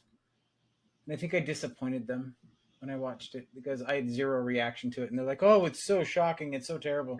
Like, it's not that bad. It's mostly... Yeah, I think I saw people talking about that, saying like, hey, watch Aftermath and record how you respond to it, right? So I'll be making a video about that this weekend. So yeah, it's, everybody else is freaking out, and here's just me. Okay. It was not. It wasn't bad. It just wasn't as disturbing as everybody said it was, in my opinion. Yeah. Mark, why is he on mute? I don't know. Something going on over there. Jim? His dog's probably right. His dog's probably going crazy. So, let's talk about you personally, right? When you want to watch a film, what is it you look for? Is it the story? Is it the actors? What is it that draws you into a film? So I'm actually one of those guys that likes to watch trailers. Okay. I'm also the biggest hater on trailers at the same time. Right. Because I feel trailers are way too long. I think a trailer should be no more than 60 seconds. It should be a teaser. It should get you just excited about the film and tell you enough about it. Yep. 90 seconds at the most. But I do prefer to watch this. So again, sometimes it just depends on the mood I'm in. But I like seeing a good story. I like seeing a good cliffhanger to like make you want to watch it. I like something that's sometimes it can be relatable to me at the time. Again, that's the mood that I'm in. Yeah. If it's relatable at the time that I'm, where I'm at the moment. And yeah, I mean, having good acting always helps. But especially when I'm watching like trailers, because I watch a lot of trailers is in order to bring content onto Mometu, Yeah, of right? course. Um, audio, visual is huge for me. Yeah. If a trailer doesn't look and sound good, then I know that the movie's not going to sound good, right? Right. I won't even give it the time of day. So yeah, I mean that's kind of the basics of it. I don't necessarily like say like there's something specific that catches my eye when I'm looking for something to watch on my personal time, Right. because I think there's a lot of movies that I more than likely may have never seen Hmm. if I just hadn't given them a try or just watched their trailer real quick. Yeah, absolutely. Um, yeah, I don't know. It's kind of an answer that's kind of a cheating answer to say that, but yeah, there's not It's something that specifically sticks out to me because I've just watched so many genres and so many Yep. different decades worth of film that like like if it's comedy, are you gonna make me laugh? Did I laugh at your trailer? Did I laugh at something like or maybe it's just your poster. To be honest, sometimes a poster can just really reach out to you and say, "Hey, this makes me want to watch." Um, Yep. I you know, absolutely agree. I guess to talk about my process when I go to look at films that they're brought to us, I need to make sure there's a good poster, needs to be a good trailer, and three, the metadata, like the synopsis or the plot, need to really grab me. Yeah. Those are three factors that I look for as far as bringing content onto Mometu. So it's sort of like your elevator pitch: poster, synopsis. Yeah, if filmmakers are not keeping in mind the marketing aspect of their film, Yep. um, they're not doing it right. That's fair. And so that's actually something we didn't bring up earlier, but about the film festival that we have educational panels that take place through those festivals. Right. So during the month that their films on Momi2, we also do different panels on Zoom with those filmmakers, and we always invite a guest on. So we have a guest like we brought on two different companies for distribution and teaching them about licensing and such. We talked to them about filmmaking. We do just a general Q&A that's open to kind of just whatever questions. But the first and foremost, the one we do is marketing, because as an independent filmmaker, you don't have the budget for marketing, and you don't have necessarily the resources to have a person on your team that's dedicated to marketing. Right. You have to do it all yourself. So are you filming scenes specifically just for the trailer? Are you getting stills and stuff or behind the scenes stuff for social media, or to help with your one pager when you're marketing your film to be brought onto a platform? Right. So I know that recently, especially in the horror world, a lot of things that get buzz tend to be um, famous characters that have gone into the public domain, right? So there was like Winnie the Pooh horror movie, and I think there's a Yep. Mickey Mouse one coming up, and that Yep. automatically gets a lot of Steamboat Willie, I believe, is. Yeah, so that automatically gets a lot of attention because you already have that built-in knowledge from Yep. most people. Mark, watch what you say, because you're about to besmirch one of our friends. Am I? Who? Our buddy August is making a Piglet movie right now. Yeah, I'm not saying it's no. I'm saying it's a smart thing to do. I know. I'm just teasing, Mark. I'm teasing. Yeah, but that's a great way, especially social media-wise. Mm-hmm. You just have to release a title, even, and people will be like, "Oh, that's interesting." Yeah, that's very true. Yeah, I mean, the title of a film can be really important. The image and likeness of a certain character that's notable, very important. Search engine optimization is very important. So if you're looking at like a title that you want to be seen, don't have it be something that's so obscure that you can't search it, or that it doesn't pop up if someone misspells something. Like there's a film we have on called De-Influencer. Yep. So if someone's searching influencer, it might pop up again. So I think Stupid Games is really smart because all the Swiftie fans with the Stupid Games tie in there, right? So again, the people are just searching that term. So it also reminds me of Funny Games, the horror movie. Funny. Yep. Yep. So there's definitely a lot that goes into the naming of a film, the poster of a film, that is all really important to the success of it. But yeah, obviously, yeah, if you have all the character stuff, right, with the Winnie the Pooh movies that were, for most people would say were absolutely terrible, um, and they won Razzies for a reason. I mean, you don't win a Razzie for making a great film, but was it watched? They made a lot of money, right? Oh no, I know, but it doesn't make it a good film. That's all I'm saying is that it doesn't make it a good film. But because of the name, and because they did international releases first, Right. because they released that in Asia and it made a killing. They released it in the UK, it made a killing, right? But like if they had released that first in the United States, I don't think it would have done as well as it did. Right. And that's because just the character itself is so sellable, and then B, horror film, like making a horror film with that character is just so unique that you want to watch it, right? And that's why they've been able to make a second one now, and they're doing this whole sequence. I know the filmmaker or the production company. I know them personally, so they're good people. But it's not like they made a great film, right? It's like it's a business. You made a very bad film that was a great business decision, and they were really smart to know about the rights ending for that character. Right, I believe that's why there's already a Cinderella film being in the works, because as soon as that date goes green, like once it goes live, they already have the movie made. You could almost have an entire like asylum production company where you're just waiting for the next public domain character, quickly make a movie about it, and then the next one, quickly make a movie about it. They were the first ones to do it, and now it's becoming a thing where other people are doing it themselves. And who can make the best public domain character movie and make it successful? That's like now it's. I do think it does make sense to release those movies into smaller markets before the US, because you're planting that seed in the social media, right? Yep. So by the time it gets to the US, more and more people know about it. Or China. They were very smart about doing it the way they did, and I think they made the film for $100,000, and they've surpassed, I think, 3.3 million worldwide in just in theaters. I believe they've made close to 7 million overall. Smart.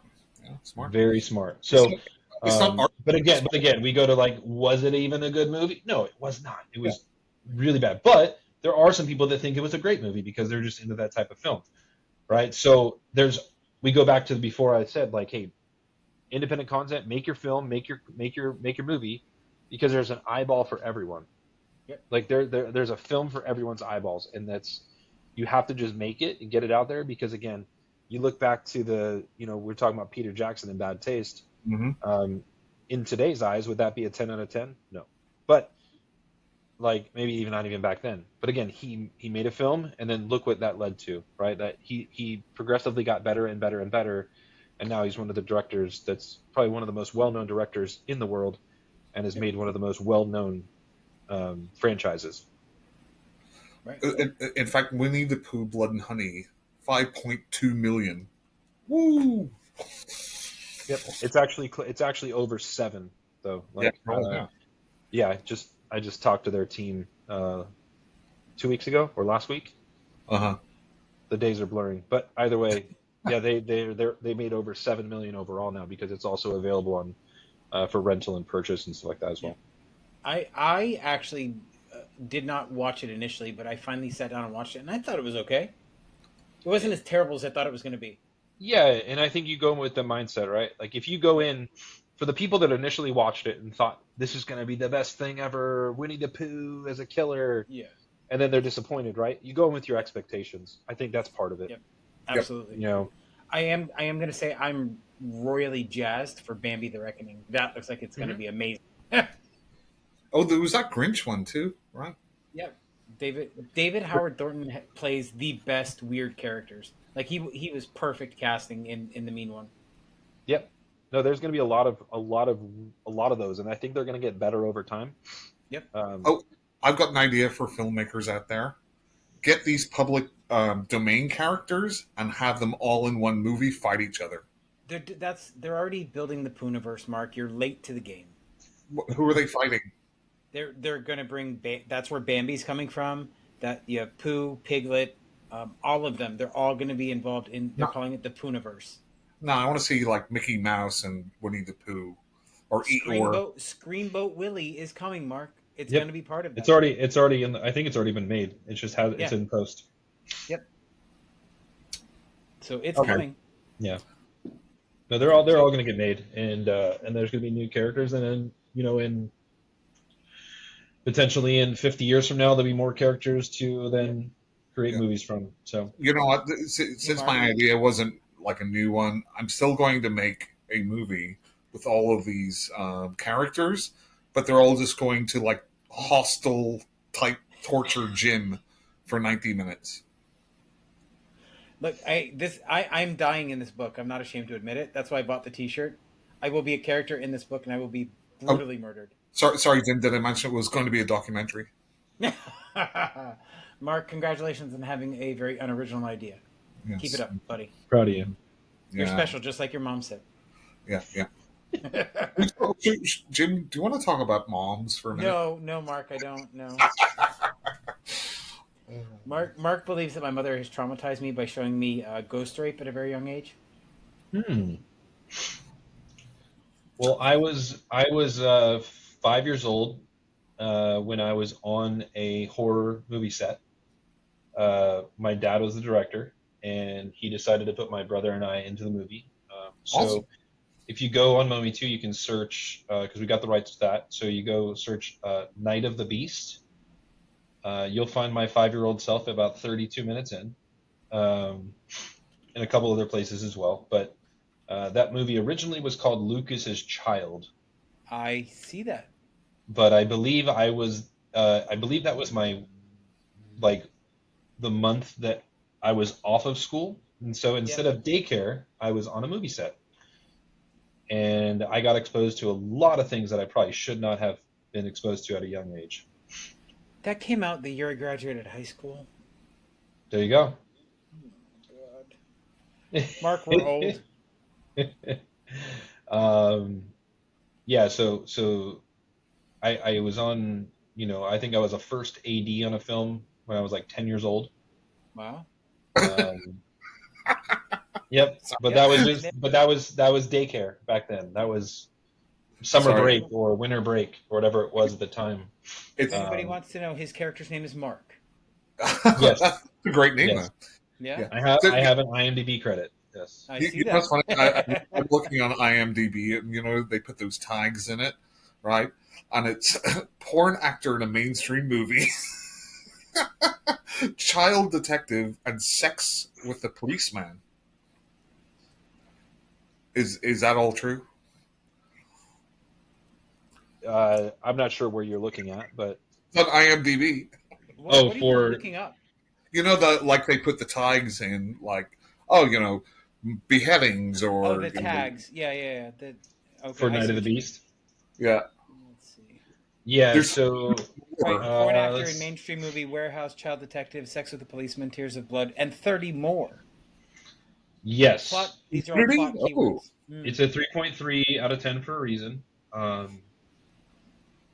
But yeah, this is a type of film that it's a B movie, all written all over it, maybe even a C. I feel like this is a Skinamax type movie. Jim, you won't like it. It's not. There is some nudity in it. It's very minimal. But I do know that my father was friends with Ron Jeremy, so there might have been the porn star aspect of that. That's probably true. I mean, Mark, if you look at the more like this, Class of Nukem High 2 is on there. How could it be terrible? Female rear nudity, Jim, so you wouldn't like this one. It doesn't matter. So if you Class of Nukem High 2 is actually directed by my father as well.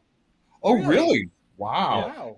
Class of Nukem High Part 2 and Part 3, and then Part 3 had my brother in it as the twin brothers that were separated at birth, and one was the good twin, one's the evil twin. So I think it's called Class of Nukem High Part 3: The Good, the Bad, and the Subhumanoid. Yep, because 2 is Subhumanoid Meltdown. Yes, Subhumanoid Meltdown. So, actually, to touch on independent filmmakers and decisions they have to make, they actually blew up a bus in real life. But the guy that they used to do the explosives put way too many explosives on this, and it just shredded the bus. Wow. And they wanted to blow it up and then have it be on fire. So instead of that, they filmed the explosion, but then they show a bus being lit on fire. It was actually my toy bus when I was like, at that point, I must have been about 5 years old as well, maybe 6. And again, I had a toy bus, and my dad actually took that and lit it on fire in our backyard in like a diorama thing that they had built to make that happen. So but he also made Dilemmas on Mometu. That's with Danny Trejo and C. Thomas Howell from The Outsiders. Wow. So that's on there, and then he also produced Wise Girls. That's you. Is that you in his IMDb picture sitting on his That's lap? me. That's awesome. That's me right there with the headset on. Yeah.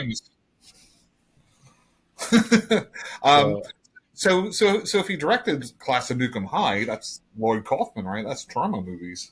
Yep. I think he directed like 7 Trauma films. Wow. I'm talking about a pioneer of independent movies.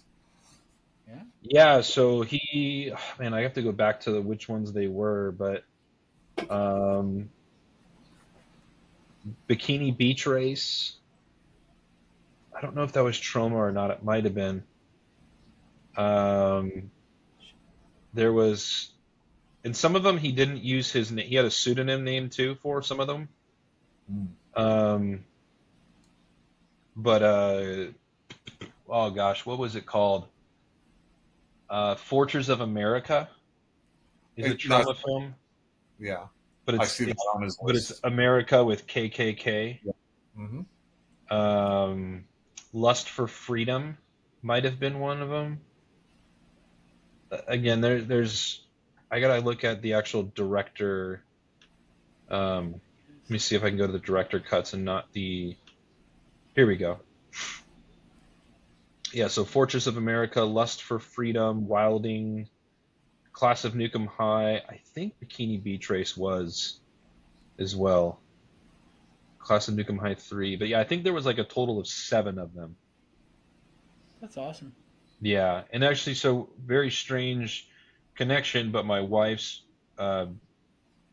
best friend in high school and maid of honor in our wedding, we were at her baby shower for her first child, and so we're sitting there and I'm talking to her dad, and he's like, "Oh, you do this streaming app?" And I said, "Yeah, it's called Mometu. We do a lot of independent films, blah blah blah." Just giving the basic gist of Mometu, and he's like, "Oh yeah, my dad was a director, and this and that." I'm like, "Oh really? What? Who is he?" And his name is is William Zenz. And I'm like, "Okay, like, well, what did he do?" And he starts telling me, he's like, "Oh, you probably never heard of him. He made a bunch of trauma movies." And I'm like, he said movies by this company called Trauma, and I'm like, oh, like Trauma as in Lloyd Kaufman and Trauma Now and the Toxic Avenger, and he's like, yes, how'd you know? And so it's wild that his dad, so my wife's friend's grandfather and my dad both made Trauma movies, but they were about 15 to 20 years apart. That's awesome. And waiting for the Toxic Avenger remake to come out, right? Yeah. Yep. So they're redoing that. We'll see how that comes out. So, yeah, Lloyd Kaufman's been kind of touring the country lately a lot, and when he's around in I believe the eastern portions of the United States, he has Lisa Gay come with him. Lisa Gay was the girl. She was known by having the Marge Simpson hair. Yep. I met him at a convention. He was super nice. Lloyd? Mm-hmm. Yeah, super nice guy. I would love to get Trauma films onto Mometu. Yeah. The tough part is that they have Trauma now. Right, they have their own streaming. Yeah, so some of them are on Tubi, but most of them you have to either watch on Trauma Now, which is their subscription service, or you have to rent or buy them on Amazon. Right.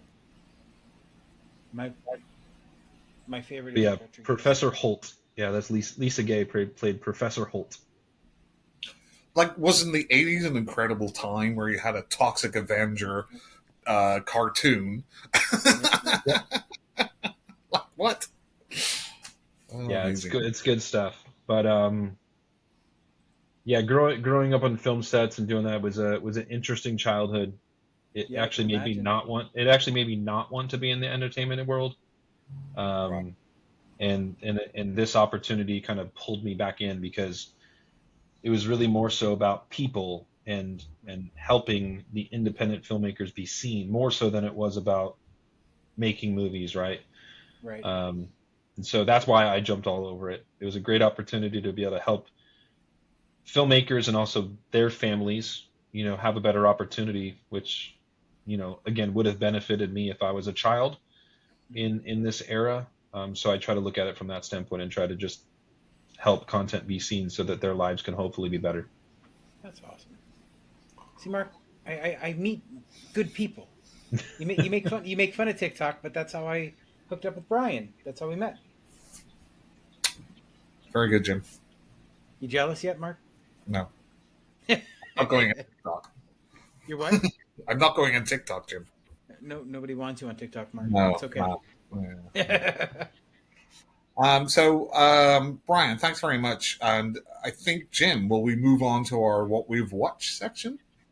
We can. I don't really have much this week, Mark, because work's been a nightmare. So, Bryan, at the end of our podcast, we just ask our guests and we just tell them what we've watched or played or read or anything interesting in the last week. So, as you're the guest, yeah. Well, I hope that by your next episode, you're talking more about movies that are on Mometu. So, yeah, I'm going to watch the next episode of Vera Vanguard, and I hope to hear more on the end of your next episode. But as far as things that I've watched, again, I told you we watch a lot of shows. So we just finished The Veil on Hulu with Elizabeth Moss. Really cool. She's kind of like a female Jason Bourne type. Okay. So she does a great job with that. And we just started the first episode of The Bear. So we want to finish that one. As far as movies that I've seen, so we did watch, again, because of watching movies with my wife, we ended up watching that new film on Netflix, which was with Zac Efron and Nicole Kidman. Blanking on the name. It was okay. And people that are listening are going to probably be screaming at me like, hey, this is A Family Affair. So we watched A Family Affair. Cool story, but just not a lot of chemistry on camera for those two. Yeah, I mean, she hasn't really been great since her face stopped moving. I mean, she's an icon. They're both incredible in their own rights. Yeah, with what they do. I just feel like this was not the film for either of them. Yeah. They just don't have chemistry together, and it is what it is. They're also they're also 20 years apart, and they are playing a couple that's 20 years apart. So you get what you get with that. Yeah. And then, more recently, I rewatched Open 24 Hours because we had Padraig Reynolds on our TikTok live, so we watched that film, an incredible film. So there's that. You can watch Open 24 Hours on Mometu. Boom. Yeah, and it's a great watch. I loved it. Phenomenal film. Yeah, it really is. It's done really, really well. Yeah, I'm working with him right now. He sent me his proof of concept for his next film called The Florida Project or Florida Man. And also gave me Mark, it's your movie. Yep. Well, Jim, you guys will love it. You guys will love it. It's going to be a good film as long as we can get it made. And hopefully we'll premiere it on Mometu, which would be incredible. And then the other one that he shared with me was also he wrote a prequel for Open 24 Hours. Oh, nice. Okay, so you get. I'm hoping that you get to see the whole the whole reason that she is working. Yeah, at that's a that's convenience store. the reason for the prequel is Yeah. the whole way To do she that. is, but also the and again, I don't want to spoil it for anyone that hasn't Right. seen it, but That's yeah, why the I was main trying to say it seems like the we need to- boyfriend and yep. Yep. Yep. Mark, you'll have to watch the movie and then we can talk about it. Yep. What about you, Mark? What have you seen? Sorry, wait, is that everything? before we get to you, Brian, I have a recommendation if you haven't seen it yet. Orphan Black. If you Orphan Black. Okay. based on what you told me about the veil or the female Jason Bourne, I think you'd really dig that show. Tatiana Maslany can play pretty much anything after that series, I think. I thought she was great as She-Hulk. She was, and that's what I mean. She can do anything. She is one of the most underrated actresses ever. I think. She's very charismatic in that. She I haven't really seen is. Orphan Black, but she's very charismatic. So the story of Orphan Black is essentially she's been cloned and she doesn't know it. Spoiler. No, that's the entire storyline for the entire show. Sorry everyone for that spoiler. It's not a spoiler. That is the whole show. I won't go into any of the storylines, but that's the entire arc of the first season is her finding all of that out. But Jim's all like, "Oh, Bruce Willis was a ghost at the end." Of the Yeah, season. no, it says it in the synopsis. right. And, That's what I'm saying. online. It's not a spoiler. I'm Everybody just knows that. smacking his chain. It sounds like you do. It sounds like you do that a lot, which I appreciate that. Yep. It's fantastic. It really is. Yeah, no, I'll definitely check it out. Thanks for sharing that with me. I gotta look and see where I can find it, but it looks like I can watch it on YouTube TV, so I can watch it. Yep, and I think it's on Amazon Prime or something like that. One of the streaming services that keeps coming up. So It's on Amazon Prime if you have the premium subscription. But it's on YouTube Premium, which I have because of my toddler not wanting to skip ads or wait for ads to skip. So gotcha.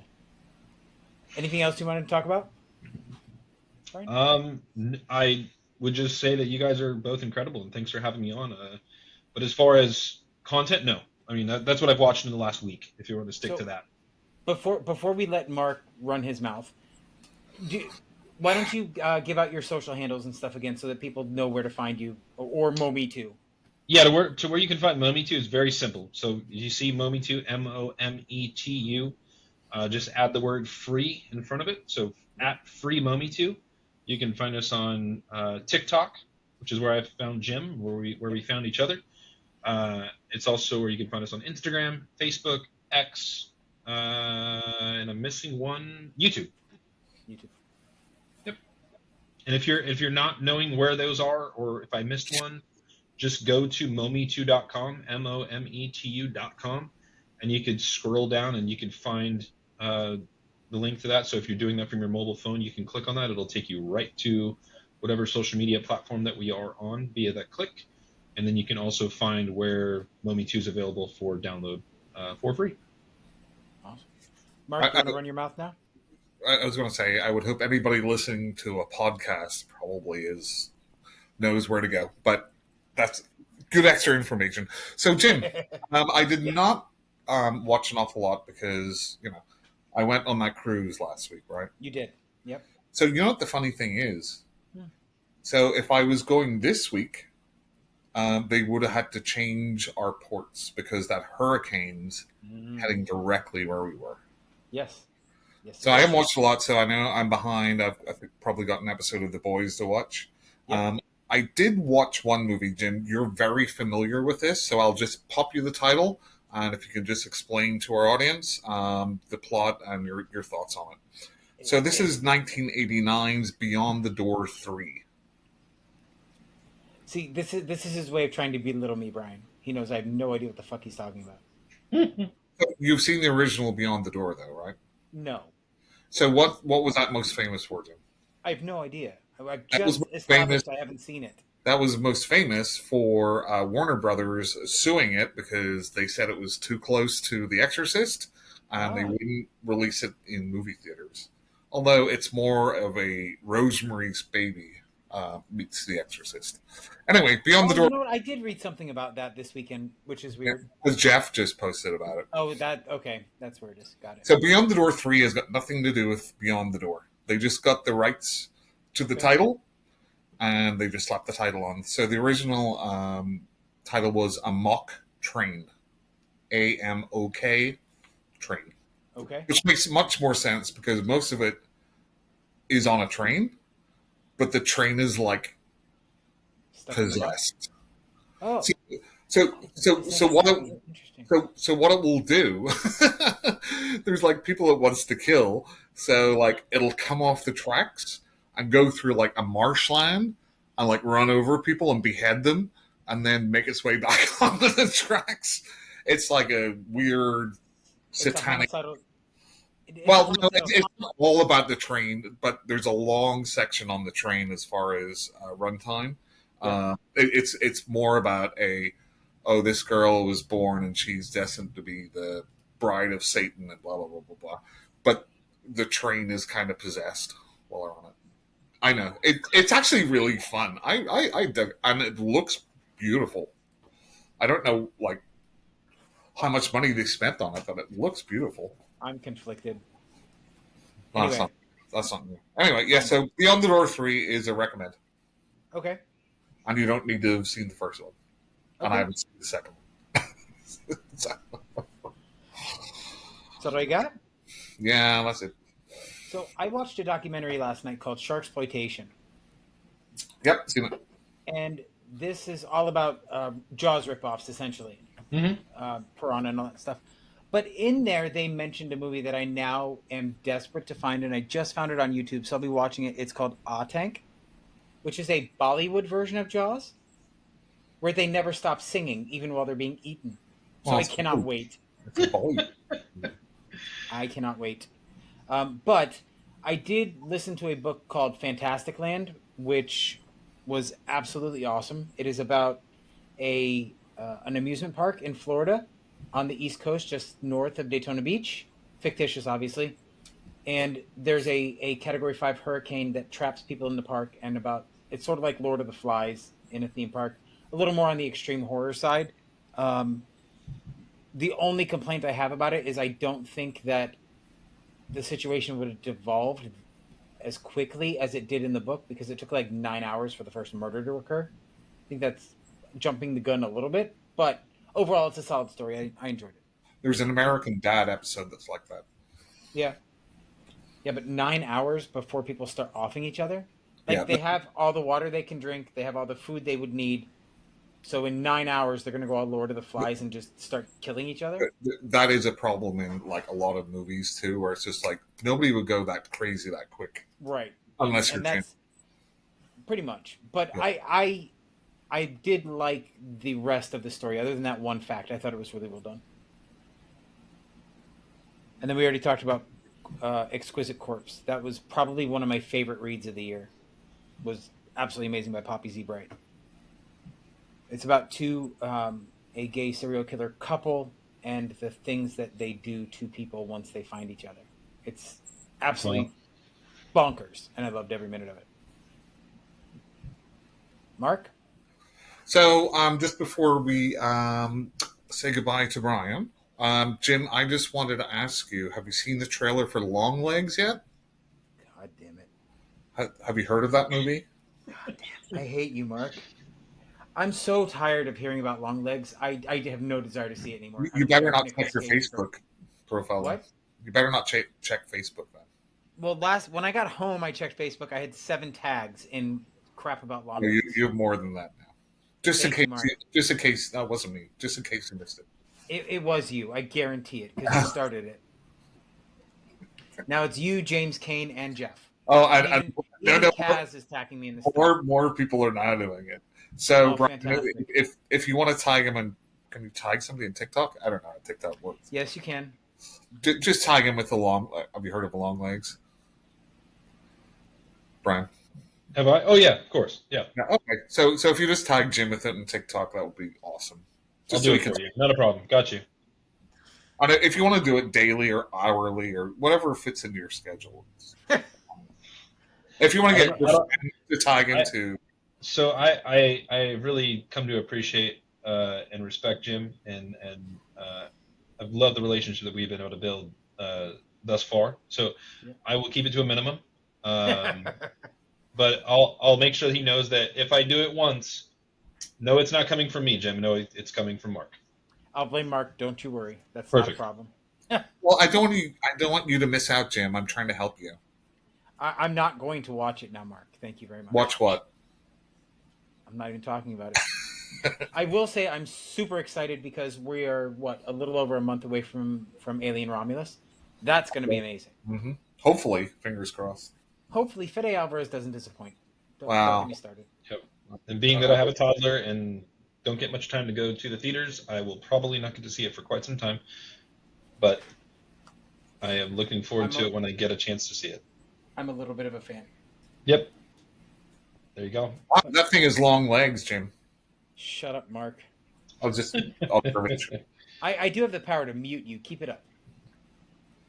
Yeah. Mark, I'm 6'1", so I also have long legs. If you want to keep making references. Oh, yeah. There's long legs everywhere, Jim. If you really look for them. Love it. But guys, it has been an absolute pleasure to thank you for having me on here. And anytime you are welcome back, even after I kick Mark off the podcast. I almost feel we should invite some.